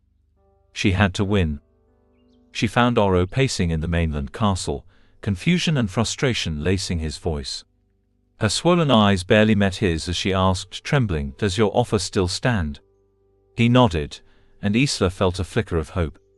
"Can I trust you?" she whispered. His answer was steady, unwavering yes. For the first time, she felt that the risk of revealing herself might be worth it. Oro reached for her, studying her with the clinical attention of someone trying to understand a wound. Isla closed her eyes and forced herself forward, saying the words that had defined her life, the secret she had buried so deeply, "I was born powerless." The confession fell from her lips like a bird freed from a cage, a truth she could never reclaim. Oro froze, confusion and disbelief flickering in his eyes. Her secret had been revealed, not in whispers or hidden notes but aloud to the king himself. For the first time Isla felt the weight of her lifelong rules, the need to survive, hide and fight with cunning, fall from her shoulders. Yet even as her voice quivered and her body ached from the release, she felt the sting of exposure, the vulnerability of truth. Oro's disbelief lingered, his mind processing something he had never imagined. Isla turned to leave, the room heavy with the unspoken, but this time the king did not stop her. The secret was out, the truth unmasked, and everything had changed. She had crossed a line she could never uncross, and the path forward would demand more than courage, it would demand everything she had. This has been the summary of Lightlark, the Lightlark Saga Book 1, Volume 1. Summarized by Cellwave Audio, and narrated by Archie. Chapter 38 Tomorrow. The next morning, Isla walked into the throne room with a confidence she didn't quite feel. She had told Oro her secret and survived, and the promise of the power she was fated to gain rested just within reach. The heart was on Moon Isle, narrowed down to 3 possible locations, and tonight they would search one. Hope flickered in her chest, the only thing steadying her against the weight of 2 months' worth of trials, fears and losses. She whispered a promise to Terra, a vow that she would come for her, just as her guardian had trained her to fight, to endure, to survive. Killing was allowed. And yet, walking into the meeting with the other rulers, Isla was strangely calm. Oro was at her side, his presence a shield. Soon Grim appeared, his quiet strength a reminder of every night she had summoned him from the diamond necklace she always carried. Cleo entered next, her composed steps cloaked in a cape that hinted at both elegance and danger.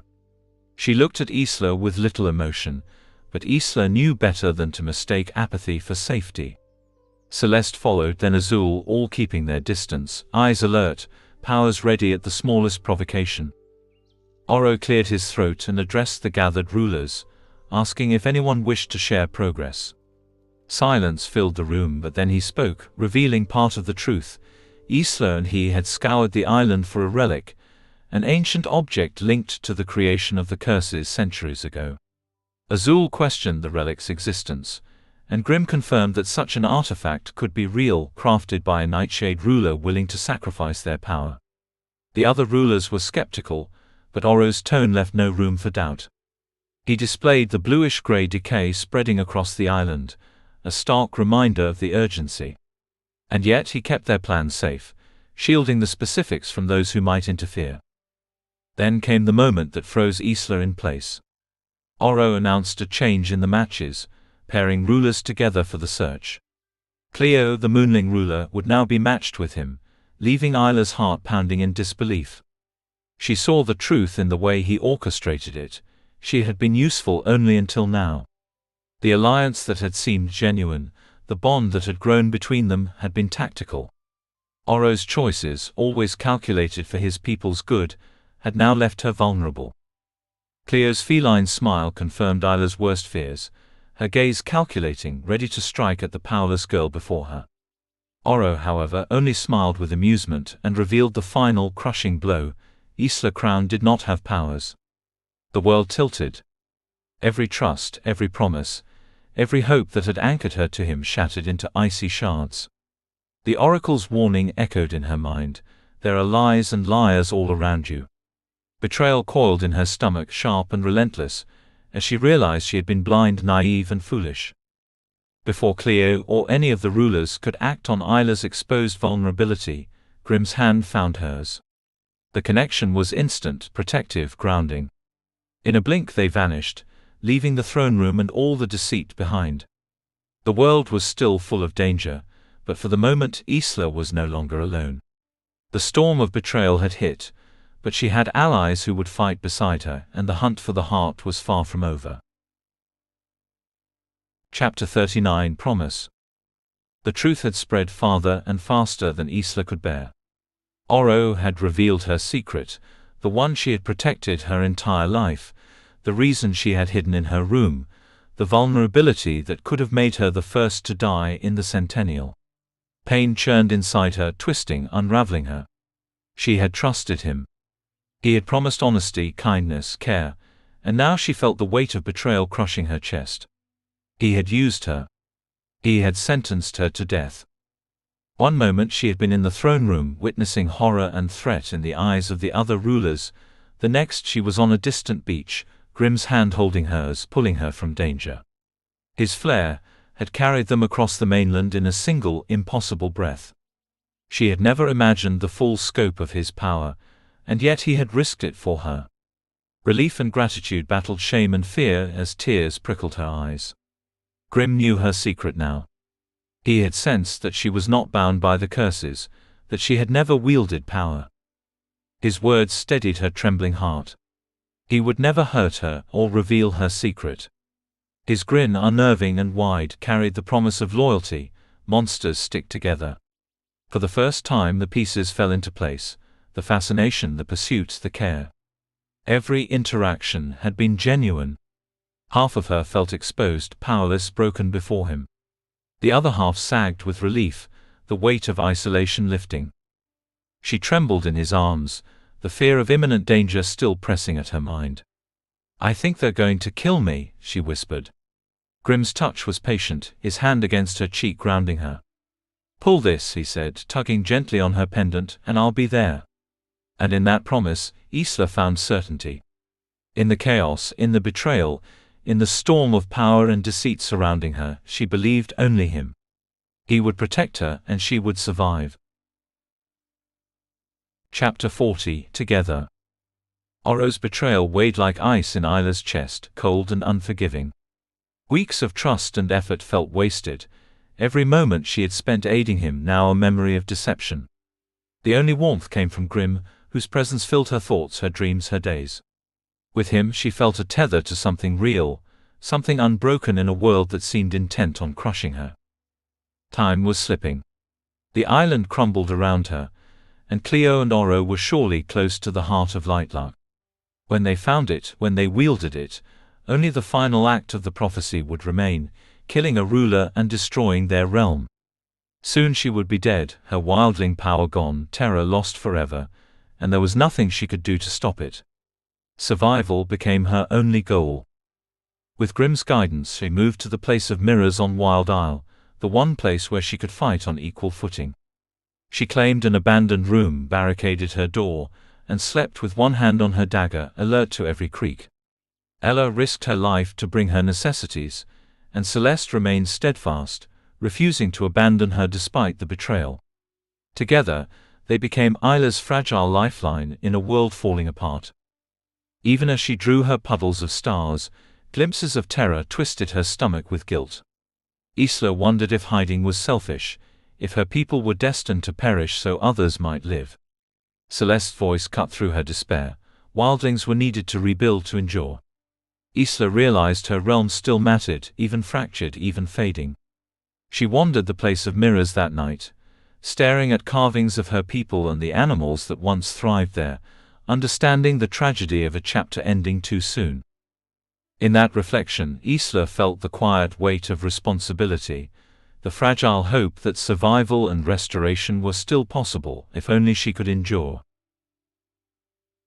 Chapter 41. Letter. The next morning, Celeste found Isla in the place of mirrors, refusing to let her wallow. "Sulking enough?" she asked, her voice sharp but caring. Isla felt the sting of truth in her friend's words, but Celeste pressed on, reminding her that betrayal did not equal failure. She had not been abandoned, and hope, though fragile, was still alive. Celeste had enlisted Ella and other starlings to search the castle for the hidden library, a lead Isla had dismissed as legend. Yet the effort alone sparked something in her, a plan, a spark of resistance against the despair that had settled over her. Isla wrote a letter to Juniper, seeking the secrets that could tilt the game in her favor. Every stroke of ink felt like reclaiming a fragment of agency, a refusal to surrender. Ella delivered it, and Isla felt the first genuine glimmer of hope in days. Grimm remained nearby, vigilant and protective, his presence both a comfort and a reminder of what she had to fight for. Their fleeting closeness in dreams teased her, but the real world demanded caution. The next day Isla ventured cautiously from the place of mirrors, expecting ambush, only to find silence. Juniper had replied cryptically. He knew who had cast the curses. It was a start. In the abandoned agora, she and Celeste approached the pub, only to discover a chilling response from Juniper. Scrawled in blood across the bar cabinets were the words "hard enough." And beneath them the grim truth: Juniper was dead. The game had escalated, and Isla realized the stakes were now higher than ever. Chapter 42: Cleo. The island was built from hearts and blood, every step steeped in death. For 3 days after Juniper's body was discovered, Isla remained holed up in the Place of Mirrors, knowing it was only a matter of time before Cleo came for her. The Moonling ruler's reach was everywhere, her influence seeping into every corner. Isla's note had been intercepted, or perhaps Cleo had already known. The message was unmistakable, the threat was real, and Isla's life hung by a thread. At night she ran. Through forests, across cliffs, skirting the edges of the castle. Each sprint cleared her mind, though it did nothing to solve the crushing guilt. Oro hadn't shared the remaining Moon Isle locations. Cleo and Oro likely had the heart, or were close. Guilt weighed on her like stones, pressing her down, reminding her of every failure, her people, her guardians, Juniper. The barkeep had died because of her. That knowledge fueled a flicker of hope. If the heart had been found, Cleo wouldn't waste her time with sabotage. Something had gone wrong, perhaps there was still a chance. The sun set in a riot of gold and red, painting the clouds like dyeing cotton. Isla leaned against the cliff, sweat and salt clinging to her hair, her clothes light but protective. She could feel the power underfoot, weak yet present, tantalizing. She whispered to her mother, someone she had never known, acknowledging the impossible choices and the bloodlines stolen from her. Mortality didn't mean weakness, it meant survival. By night she moved through the woods, shadowing the castle when she saw her. Cleo. Her dagger ready, fear tightening Isla's chest, but the Moonling hadn't noticed. Her white cape glimmered like moonlight, effortless and untouchable. Isla trailed her silently, mind racing, thinking ahead to Carmel's festival when she would be forced out of hiding. The confrontation would be inevitable. She had to be ready. Cleo led her to the Moon Isle bridge, deserted, silent. Isla crossed cautiously. The Moonling's path took her past forests and streams, snow clinging to her pristine attire as if the world bent to her presence. Then, suddenly, Cleo stopped at a frost-covered mountain, summoning the ice into a portal-like opening. Isla crept closer, curiosity and fear twisting together, when a dark blue bird screeched. A spy. Cleo had sensed her. In a flash, water struck Isla, flinging her against the mountain. Pain seared through her spine. Ice hardened around her like iron. Cleo approached amused, her eyes glinting in the moonlight. "You're a fool following me without power," she said, voice cold as frost. "But courageous." She snapped her fingers, the ice thickened, freezing Isla's breath, muting warmth binding her. Isla struggled, teeth chattering and defiance flaring. "You're afraid," she hissed. "Because I know you spun the curses." Her words stabbed at Cleo's composure. But the Moonling smirked, indifferent. "Corpses can't speak. Corpses can't break curses," she said, and with that she vanished into the icy portal. Time slowed. Pain dulled, numbness settling in, as Isla realized the cold could kill where curses or blades had not. Sadness hit first, fear next, and finally anger. She had been reckless, foolish, but not powerless in spirit. She thought of her mother calling the prayers back, willing herself to touch her necklace to summon Grim. Her hands were too far. The night stretched endlessly. By morning she feared death would be waiting and no one could save her. Chapter 43: Lies. Hot breath puffed against her cheek as she felt the ice shatter around her, someone hacking at it with relentless force. Her body remained frozen, her lashes glued together, lips sealed by frost, but she sensed the night had grown colder, darker. Each strike of metal against the ice sent shudders through her bones, sharp enough to hurt, and she struggled to identify the voices murmuring near her. Deep, wicked, amused, they spoke of turning her into broth, burning her hair to absorb power. Panic gripped her chest. She could not move, could not breathe, could not speak, yet the warmth seeping through the ice hinted that someone was freeing her. Water replaced the frost, cascading down the mountain, carrying her to its base, yet her limbs remained numb. Someone lifted her, gripping beneath her shoulders, moving her through the forest. The familiar dark blue birds screeched above, and the hiss of arrows pierced the night, silencing the creature. Flames roared nearby, heat brushing her frozen skin, blood and charred wood scent mingling with smoke. Before she could hit the ground, another pair of arms caught her, lifting her into the air, and a voice, Oro's, spoke softly, steady, commanding. She tried to speak through gritted teeth, rage and fear mixing into venomous words she could not voice. Her hands flexed, desperate to strike, to tear, to punish. Oro's calm presence restrained her barely, his words cutting through the storm of her thoughts. "Before you do whatever you're imagining, let me speak," he said. He claimed he had not betrayed her, though her heart screamed at the lies she suspected. He explained the necessity of her apparent betrayal, how he had manipulated Cleo's suspicions to protect the plan, to keep her and their quest for the heart intact. One of the places where darkness met light on Moon Isle had been impossible without Cleo, he said, and he had changed the matches to allow them access, saving her life in the process. Her fingers twitched as she tried to move, realized to demand answers, but she was still weak, confined to the bed of his plain gold-ceilinged room away from prying eyes. He had brought her here to shield her, and despite the cold bite of doubt she could not deny the truth in his actions. Oro described how Cleo had become increasingly convinced that Starling must be the one to die, and revealing her secret had been the only way to manipulate the Moonling into assisting him. Every moment, every step he had taken in the past weeks had been part of a delicate, dangerous plan she had barely survived. Her emotions twisted with disbelief and gratitude. Lies and truths intertwined so tightly she could not separate them. Yet he insisted firmly that the heart was still within reach, that they had 2 places left to search, that she would wield the power promised once they found it. Her fists relaxed slowly, the dagger she had drawn clattering to the floor as the realization sank in. Despite the risk, he had saved her life again. Her voice, cold and deliberate, sealed the understanding between them. She would not eat hearts, but betrayal would carry consequences she alone could enforce. Even in her lingering mistrust, a fragile thread of resolve settled over her. She would trust him cautiously for now.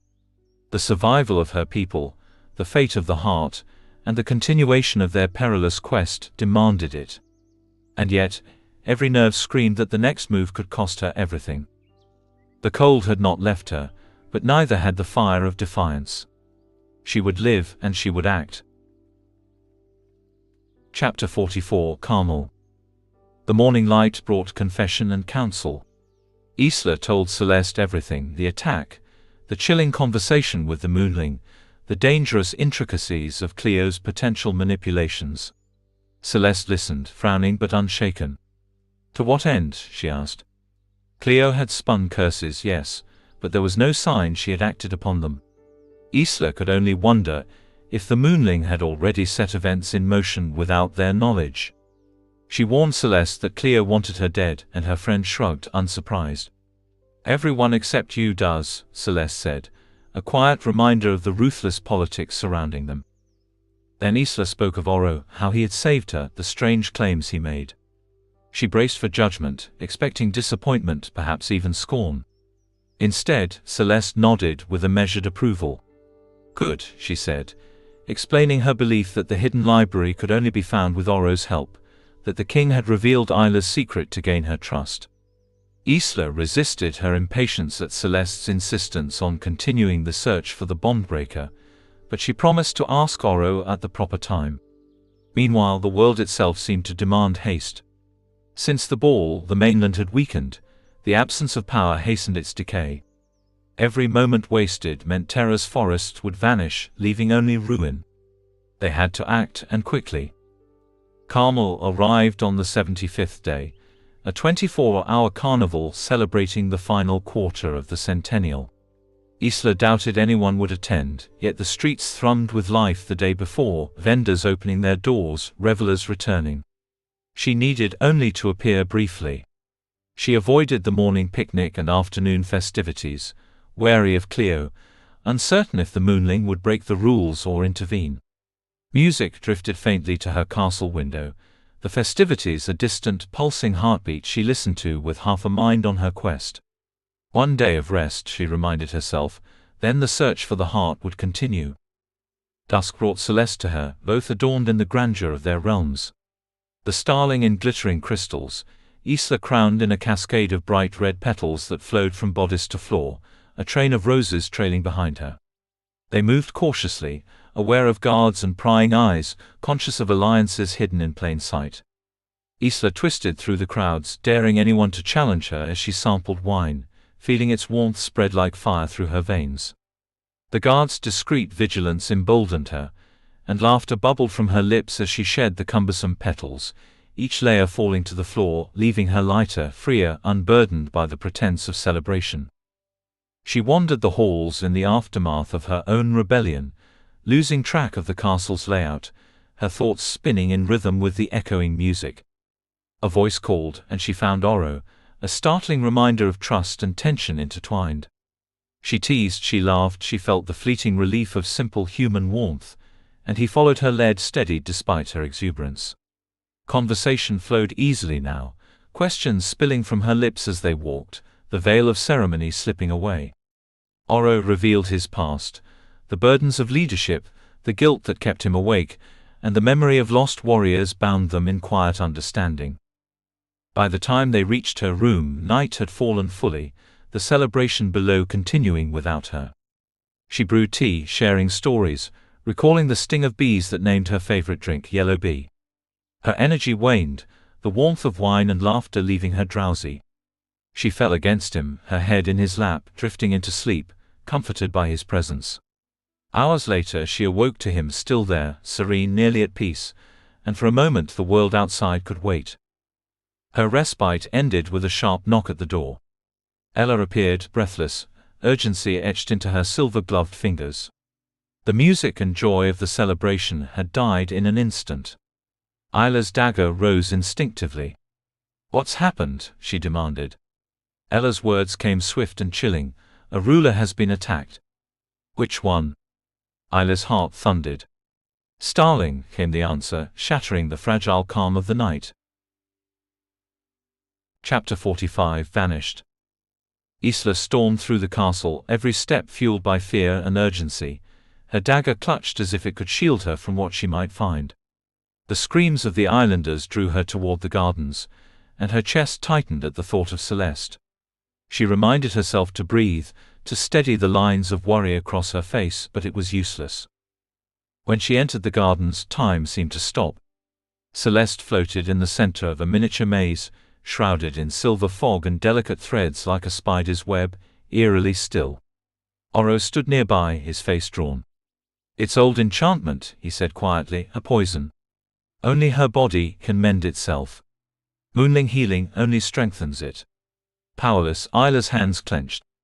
The ruler who had always been her anchor now lay like a fragile doll, and there was nothing she could do to rush her recovery.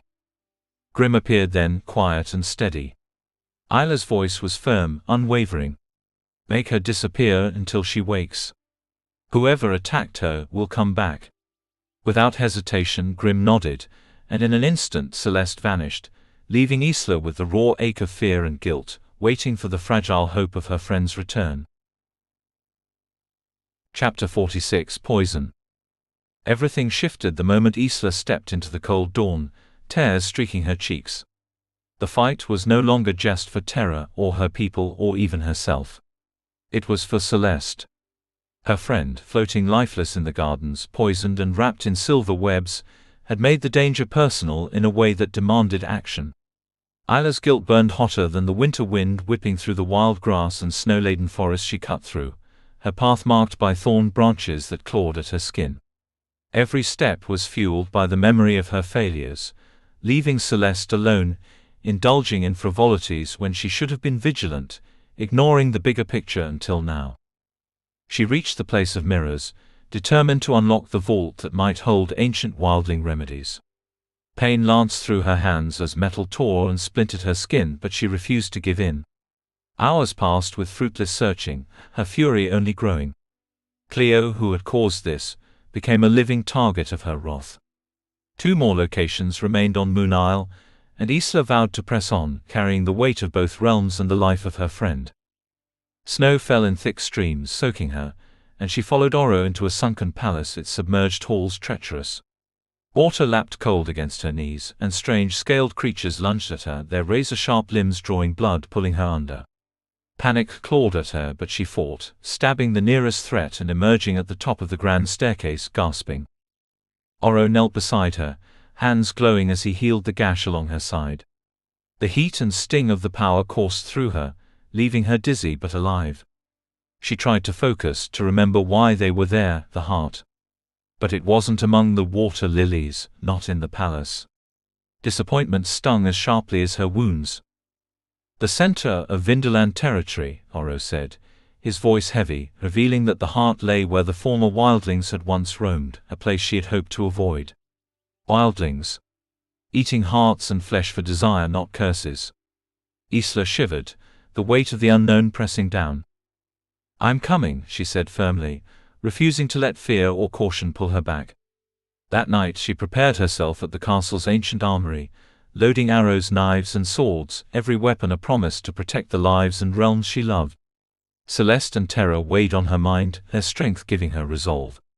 By dawn Isla would face the dangers head-on, determined to win, to save her friend, and to claim what remained of hope for both their worlds. Chapter 47 Bloom. As Isla and Oro stepped onto Moon Isle, a dark blue bird harped loudly, drawing her arrow with a sharp hiss. "One more sound and you're stew," she warned, thinking of Cleo and the harm done to Celeste. The bird squawked once more, then retreated, and Isla's tension eased slightly. Oro, unarmed, walked beside her, a calculated display of confidence that would send a message to Cleo. He feared nothing, and neither would they. They pressed into Vinderland territory, a frozen wasteland where ice jutted like jagged teeth. Isla gripped her sword, scanning the forest of dead trees. Then the attack came, figures leaping from shadows, blades aimed at them. She moved with precision, arrows and throwing stars flying, her sword slicing through steel and flesh alike. Oro's power roared beside her, freezing enemies and hurling them back. When a massive man lunged for her neck, she felt frozen, until Oro's sword materialized, driving it through his chest. They were unstoppable together. Finally they reached a tree of white feathers, perfect for the heart. Isla searched its branches, then its roots, desperate, hands probing every knot of ice. Nothing. Oro's voice confirmed her fear, the heart was gone. The weight of failure crushed her as she pressed her head to the ice, tears mingling with the frost. Cleo had beaten them here, and with her, their chance to save Celeste and their people hung in the balance. Chapter 48 Hidden. 20 days remained in the Centennial, and Isla felt the island might not survive 10. Terror wouldn't make it 5. Their search for the heart had failed, leaving Isla haunted by every mistake she'd made over the past 80 days, trusting wrong people, chasing power, ignoring those she loved. But she refused to surrender. Celeste would have demanded nothing less. 3 days after their failed Moon Isle expedition, Isla stormed into Oro's chambers, fist raised. He caught her wrist but let her step past. "This isn't over," she said, voice cracking. "I refuse to believe this is how it ends." Her finger jabbed at his chest. "There has to be another way. Another ending." Oro's simple question, "What do you suggest?" struck her. For the first time, she would make her own plan. "We start from the beginning," she said, eyes scanning his room. "How did you find out about the heart?" Oro's frown deepened. "I read about it, in a book in a hidden library." Isla froze. Hidden library. Just as Celeste had said. She had ignored her friend's warning. Oro led her to a massive secret library, towering with books and enchanted objects. Every step was quiet, her heart pounding. The bomb-breaker might be here, but Celeste needed her more than ever. Oro pulled a book from the shelf, opening pages etched in an ancient script. "Read everything," Isla urged. Before he began, he shared the truth. Their ancestors, Sunling, Wildling, Nightshade, had created the island. Only a descendant of one of them could unlock the heart. Isla realized the magnitude. Their realms, their bloodlines, everything had led to this moment. Hours passed as they pored over the text. The heart, the book revealed, contained the combined essence of sunling, wildling, and nightshade power, hidden until it bloomed in Lightlark when most needed. Exhausted but resolute, Isla stood, more determined than ever. Later, visiting Celeste, Isla noticed her friend's hand curled into a fist, a silent message. Carefully, she pried it open. Within lay the diamond ring she had given Azul, a clue. Celeste had left her a sign, a hint at who had poisoned her. For the first time in weeks, Isla felt a spark of hope.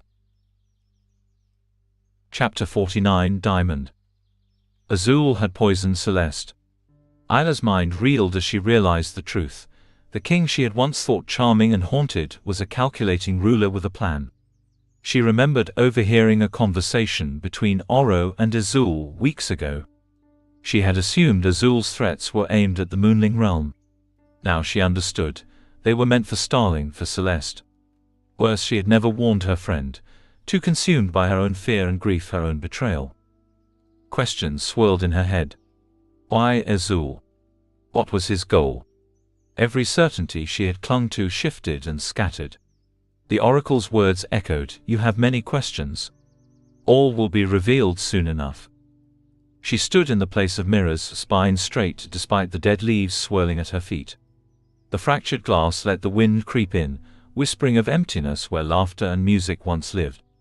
Her fingers went to the giant black diamond at her throat, pulling it in defiance. She knew Azul's power couldn't reach her here. He would have to approach on foot, from the forested edge of Wild Isle. The door slammed open and Grim burst in, breath ragged, sword at his side. His eyes searched hers, hands cupping her face. "Heart, are you hurt?" he asked, panic woven through his voice. She shook her head. "I'm fine," she said, tone firm, refusing to show the storm inside her. "Why didn't you tell me that wildlings created the island with sunlings and nightshades?" she demanded. Grim's expression remained steady, unreadable. "Some things are better uncovered ourselves," he said. "In time, when we can understand it fully." Her anger mingled with doubt. Was he hiding something else? Grim's eyes flickered, and she took a step back. He moved closer, tension in his stance. "There are a few things I haven't told you," he admitted. Her heart thumped violently. "Not explicitly," he added, and then softly, "I haven't told you what you do to me." Isla blinked. "What?" "You've ruined me," he said. "Tortured me. You've invaded my mind. I think about you all the time. I ache for you all the time." His words hit her with a shock, a wave of heat and fear and desire. Then he kissed her.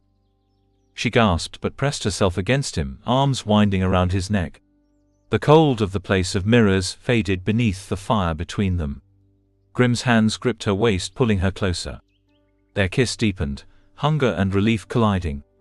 Clothes fell away silently, barriers discarded, leaving only the raw intensity of their bodies pressed together. She traced the scar across his chest, hand trembling. "What is this from?" Grim's voice was low, almost a growl. "Someone trying to kill me," he said. "Heart-eater," he whispered, the name haunting between them.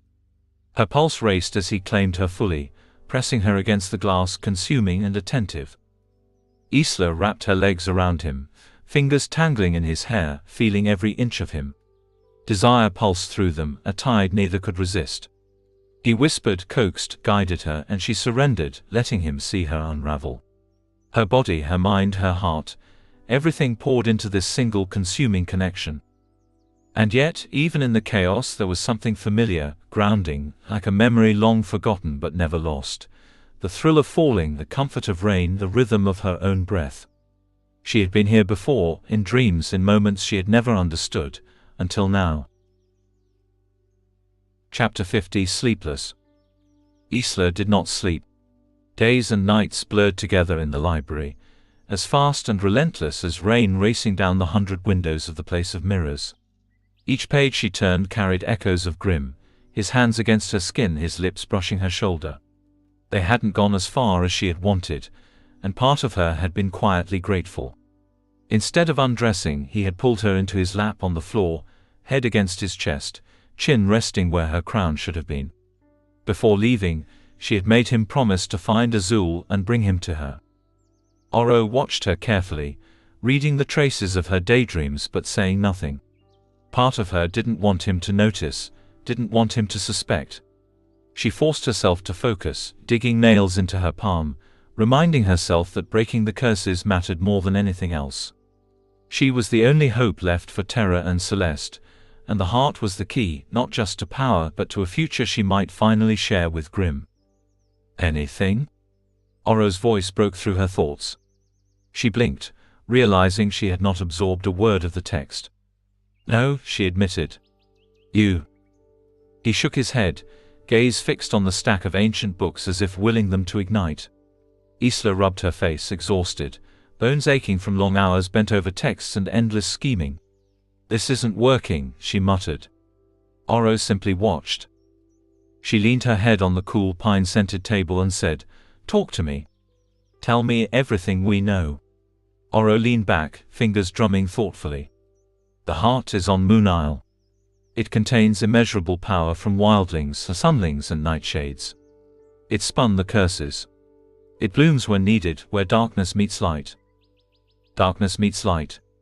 Her eyelids closed as she imagined it, but quickly she realized she had seen it before countless times in her life. Her head shot up, pain pulsing through her forehead. What if it's not a place but a time, she asked, pacing. Dawn. Dusk. When darkness meets light. Oro's eyes narrowed. Remlar said it would be where darkness meets light. Perhaps it appears only at dawn or dusk. The pieces clicked into place. They had always searched at night, after the sun had disappeared. Maybe the heart had been there all along, hidden in the wrong light. She looked at him, heart racing. Oro's tired expression shifted into a small, rare smile. It reminded her of another memory, of flames scorching her arms, relief burning sweeter than honey when he had found her in the Vinderland. She froze. The bird, the one she had assumed was Cleo's spy, had been guiding her all along. "I know where the heart is," she whispered. Chapter 51 Heart. Snow muffled Isla's steps as she moved through the darkness, every breath a steady rhythm of purpose. Her world had shrunk into focus, no doubts, no distractions, only the hunt. She was certain now, her instincts sharper than ever. Oro had waited for her in the castle foyer, his golden energy humming with restrained hope. When she flicked his crown in teasing confidence, he had surprised her by placing it on her head. "If you're right, wildling," he'd said, "you might become more powerful than even me." It was the first time he had freely given her a victory, and she had cherished it, replacing his crown with her own in his golden hair before they left together for Moon Isle. The island glimmered faintly beneath the fading moonlight as they crossed it.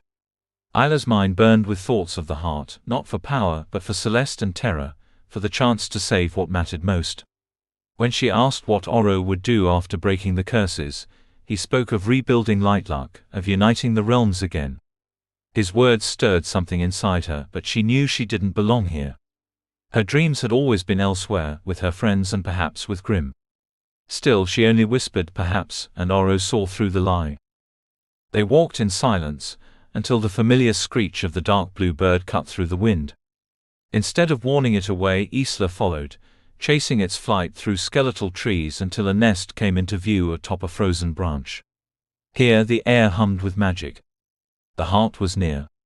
They took shelter in a cave, close enough to see the tree. Oro built a fire, its flames glowing strangely blue. When the ground trembled and pain racked his body, Isla knelt beside him helplessly, watching the island's agony ripple through him. He gasped out a single request, "Sing for me, wildling." Her voice filled the cave, smooth as honey, fierce as thunder. She sang until his shaking eased, until dawn crept into the horizon. When she stopped, he frowned, asking why. She pointed to the light rising outside. Beneath the nest something shimmered, an egg. It fell, cracked open, and from within rose a glowing yolk, gold as the sun. Isla's breath caught. "That's it," she whispered. "That's the heart." Oro's face glowed with wonder, and he spun her in his arms, laughing with unrestrained joy. It was victory, finally hers. She had solved the prophecy. She had found the heart. Power surged within her as she reached for it, fingers closing around the radiant sphere. But before the triumph could settle, an arrow tore through her chest. The world fractured. She fell, choking, as blood pooled beneath her and screams filled the air. Oro's roar echoed from the cave, her daylight chained him in place. Vindeland's soldiers fell in flames as he unleashed his fury, yet he could not reach her. The warmth of her life spilled into the snow. She clutched the heart with one hand, the other grasping her necklace. In an instant, Grim appeared, his expression breaking as he caught her collapsing body. Oro's voice reached her faintly, pleading, desperate. The heart slipped from her grasp, tumbling to the frozen ground. Her final sight was the Sunling King's face, shattered by pain, lit by sunlight and then fading into darkness.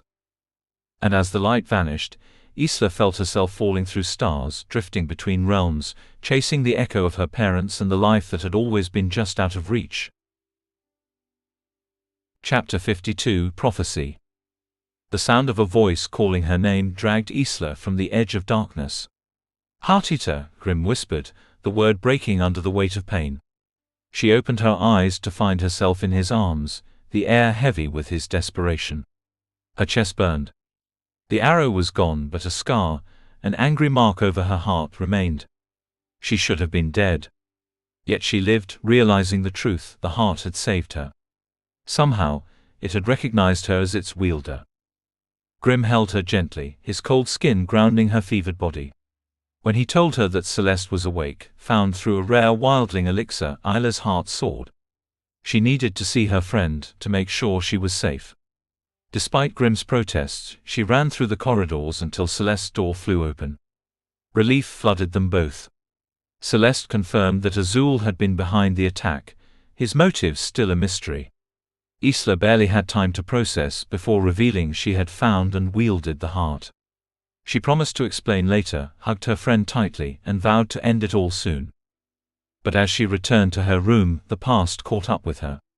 Oro crashed through her balcony, burned and breathless, his face twisted between shock and fury. "You're alive," he said, the words cutting through the silence.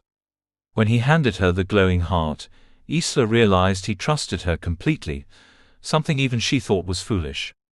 After cleaning up, she joined him in the library, where the heart pulsed between them like a second sun. Together, they recited the prophecy. Isla pieced the clues aloud. The rulers joined, the heart used again, the original offense committed once more.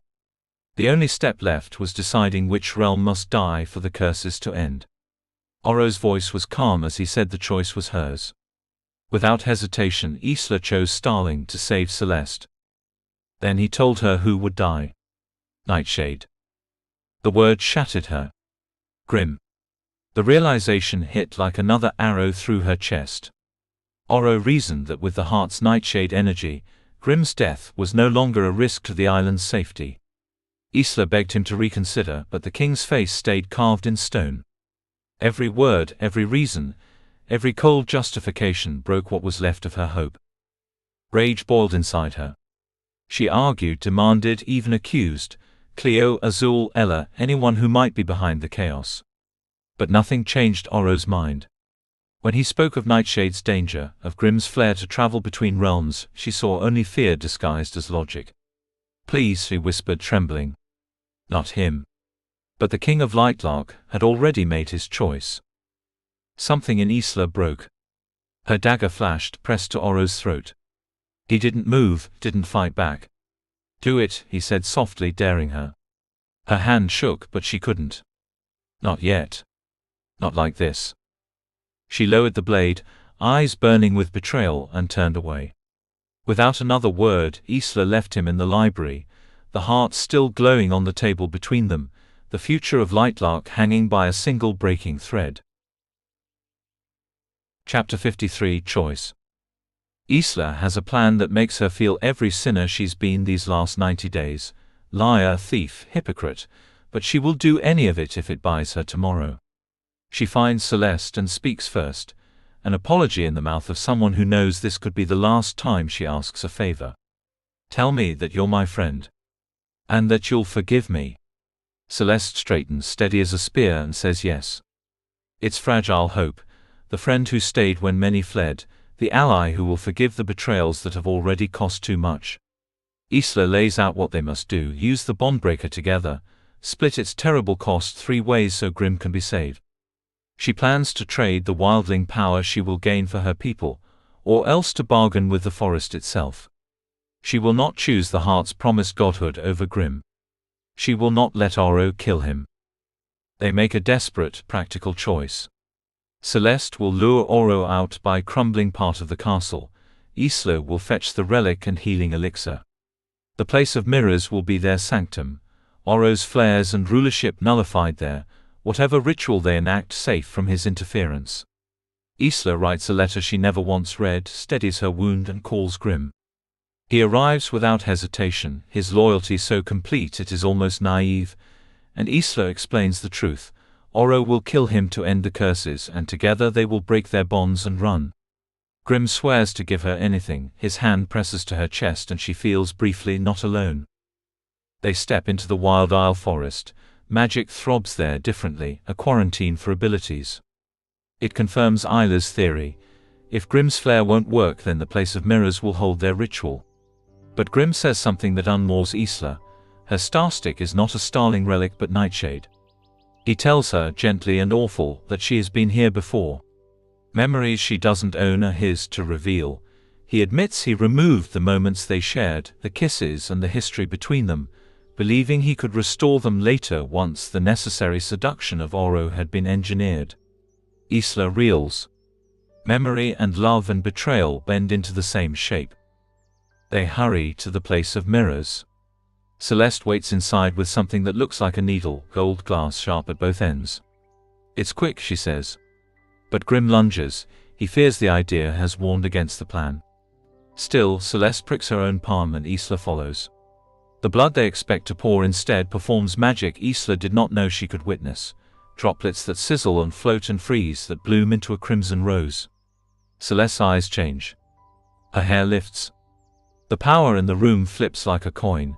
Wildling energy does something it should not, and in the mirrored room her voice is no longer Celeste's. Grimm screams, Oro crumples. Both great rulers fall, drained and bound. Roots and vines, wildling limbs snap through glass and pin them to the wall. Celeste, laughing now, strips herself of the friend Isla thought she knew.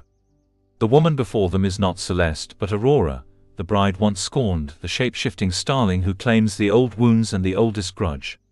She tells her story like a confession and a gloat. She used the heart centuries ago, spun the curses by mistake, faked her death, and spent generations slipping between faces and lives until she could seize all 6 realms' powers. Grimm's role is exposed. He took the memories away to make Isla available to Oro. He did it for their realm. It was sacrifice, manipulation, love, strategy. Everything Isla imagined ripples into jagged glass. The bondbreaker they sought is not a liberator but a bondmaker. Aurora engineered the transfer so she could gulp up every realm's flare at once. The dagger Isla picked to cut her enemy shatters when she lunges. Aurora planted it in the starling shop so it could never end her life. Vines constrict kings and warriors groan in ensnarement. Isla has been the perfect pawn, her grief and courage the bait that let Aurora take all. As Aurora prepares to end them, wanting every stock of power returned to herself and the island remade in her image, Isla's hand seeks the one thing she never leaves without. Something in her sleeve hums and glows small and forbidden. She remembers she never learned to follow rules well. Smiling with the smallest of cruel joys, Isla plunges through her puddle of stars. Beneath the glass the forest roars, above it everything she thought she knew unravels, and Isla falls, furious and decided, into the only place that might save them all. Chapter 54 Cursed. The world Isla returned to was hollow, stripped of color and life. Her room stood unchanged, but beyond the windows lay nothing but dust and ruin. The fall had bruised her knees, but the ache in her heart ran deeper. When Poppy burst through the door, dressed in sleep clothes and smelling of cinnamon and blood, her joy was bright and blinding. She believed Isla had succeeded, seduced the Sunling King, and secured Wildling's power. But Isla felt none of that triumph. The truth that had been clawing at her finally broke through. "You knew," she whispered. Poppy's confusion was feigned, and Isla's anger sharpened. "You both knew I had power." The lies unraveled fast. Poppy confessed. She and Terra had killed Isla's parents under Aurora's command. They had been forced to choose between murder or extinction. They told Isla she was powerless to protect her, never realizing how that lie would hollow her out. Isla's voice broke as she said the words she could barely believe. "You killed my parents." Poppy's apology meant nothing. Isla downed her healing elixir and reached for her armor, the weight of her blades grounding her resolve. "I might be a fool," she told Poppy, "but at least I have honor." Then she vanished, portaling back to Lightlark. The place of mirrors was chaos. Aurora's vines attacked with unrelenting fury, but Isla moved like the storm she had become, each strike of her blade tearing through bark and bone. The ghosts of her training echoed in her rhythm, every movement recalling the years she had prepared for this. Then Aurora appeared, clapping mockingly, calling her little bird. The vines coiled around Isla's throat, thorns biting deep. She cut herself free, ignoring the pain, and charged. Oro and Grimm struggled in their chains, their blood staining the mirrored floor. Aurora's cruelty filled the air like poison. When Aurora taunted her about the original offense, Isla finally understood. The curses weren't born of love but of blood, murder disguised as sacrifice. The revelation cut deeper than any blade. Aurora raised her hand, shattering the ceiling as trees crashed through the dome, but Isla fought through the storm, every wound closing as fast as it opened. When Aurora's face shifted into Celeste's, Isla hesitated only a heartbeat. Then she drove the bondmaker through her palm and into her best friend's heart. Celeste's eyes widened, dimmed, and with her death the prophecy was fulfilled again. The world split apart. Lightlark crumbled beneath them. Isla fell through the fissured ground, chasing the heart as it tumbled into the island's molten core. But before she could meet her end, vines wrapped around her waist and pulled her upward. Wildling power. Oro's hand released the spell, saving her. Grimm's face twisted in shock. He could not wield her power, but Oro could. The truth hit Isla like a final blow. She had loved Grimm, trusted him, and he had stolen her choices. Oro had been her partner, her equal. As Grimm vanished into the night, Isla's body trembled. Celeste's blood was still warm on her hands. She sank to the ground, the sound of her scream shattering what was left of the glass and her soul. The curses were broken. But so was she. Chapter 52 Broken. The Centennial had ended, and Lightlark still stood. The island had survived what should have been its final storm. A ruler's line had ended, a heart had been broken, and the world was forever changed. Isla, now both savior and cursebreaker, had locked herself away from the ruins and from herself. Days blurred into nights as she hid in her room, submerged in bathwater that masked her silent grief. The warmth was her only comfort, a fragile substitute for tears she could no longer shed. She was hollow, emptied of anger, love, and hope. She returned to the wildling realm only once. Kneeling in the dirt, she pressed her hands into the soil and felt her magic seep into the ground, reviving her people's dying lands. Life surged beneath her fingers, wild and vibrant. It terrified her, how easily it came, how powerful it felt. Then she fled back to the mainland, retreating once more into solitude. Celeste's betrayal haunted her. The friend she had trusted above all had never been real. Grimm's memory was a tangled ache, flashes of stolen moments and rain-soaked promises that now felt like lies. Through her chamber door, Ella's soft voice brought whispers of the outside world. Cleo had severed Moon Isle from the mainland. Azul had been seen watching the sea as the cursed storm dissolved, releasing the trapped souls of the dead. Isla imagined him standing there, hoping to glimpse his husband one last time before the spirits vanished. There was beauty in that kind of sorrow. 2 weeks passed before Isla gathered the strength to face the sun. She brushed her hair, dressed, and stepped onto her balcony. The sea stretched endlessly before her, gold rippling like the light within the heart of Lightlark, the very power that had saved them all. She could feel that same power humming under her skin, waiting. But she feared touching it. What if she lost control? What if everything inside her burst free and consumed the world? So she kept it buried. Grimm's name still lingered in her thoughts, though she tried to chase it away. She kept her mirrors covered, terrified he might reach her through them. Some nights she stayed awake, afraid of the dreams that were not dreams at all but memories he had hidden. Then one night his voice echoed in her mind. Soft. Commanding. Remember us, heart. Remember it all. You will come back to me. When she woke, the room was empty, but his presence lingered like smoke. The nightshades were free now, stronger than they had been in 5 centuries. Isla remembered Grimm's display of power, the threat behind his beauty. She realized his boasts had not been exaggerations but warnings. The thought chilled her. Then came the warmth. Oro. He appeared behind her on the balcony, sunlight personified. They hadn't spoken since the battle, since he had carried her broken body through the wreckage. He had been kind in silence, leaving food and water at her door. Now he looked renewed, glowing as if the sun itself lived beneath his skin. Their exchange began with banter, teasing about her fall and his snooping, but the air between them grew heavy with unspoken words. Oro admitted he had once avoided connection, only to find it in the most impossible place, in her. The wildling who had not sought to charm him had captured his heart. When their eyes met, the truth between them was simple and undeniable. Love had crept in quietly, without permission. Isla reached out, her hand resting on his chest where his power pulsed. She could feel the rivers of energy, sunling, skyling, moonling, starling, all flowing through him, all connected to her. The bond they shared was deeper than blood or curse. When she had used the bondmaker, she had not only restored balance but absorbed a starling ruler's power. That truth frightened her almost as much as it fascinated her. Oro's fingers brushed against her heart, tracing a path down her chest. A vine bloomed beside them, curling into a red rose. He plucked it and offered it to her, the gesture soft but steady. She smiled faintly, took the flower, and tossed it over the balcony. Then she leaned forward, pressing her forehead to his.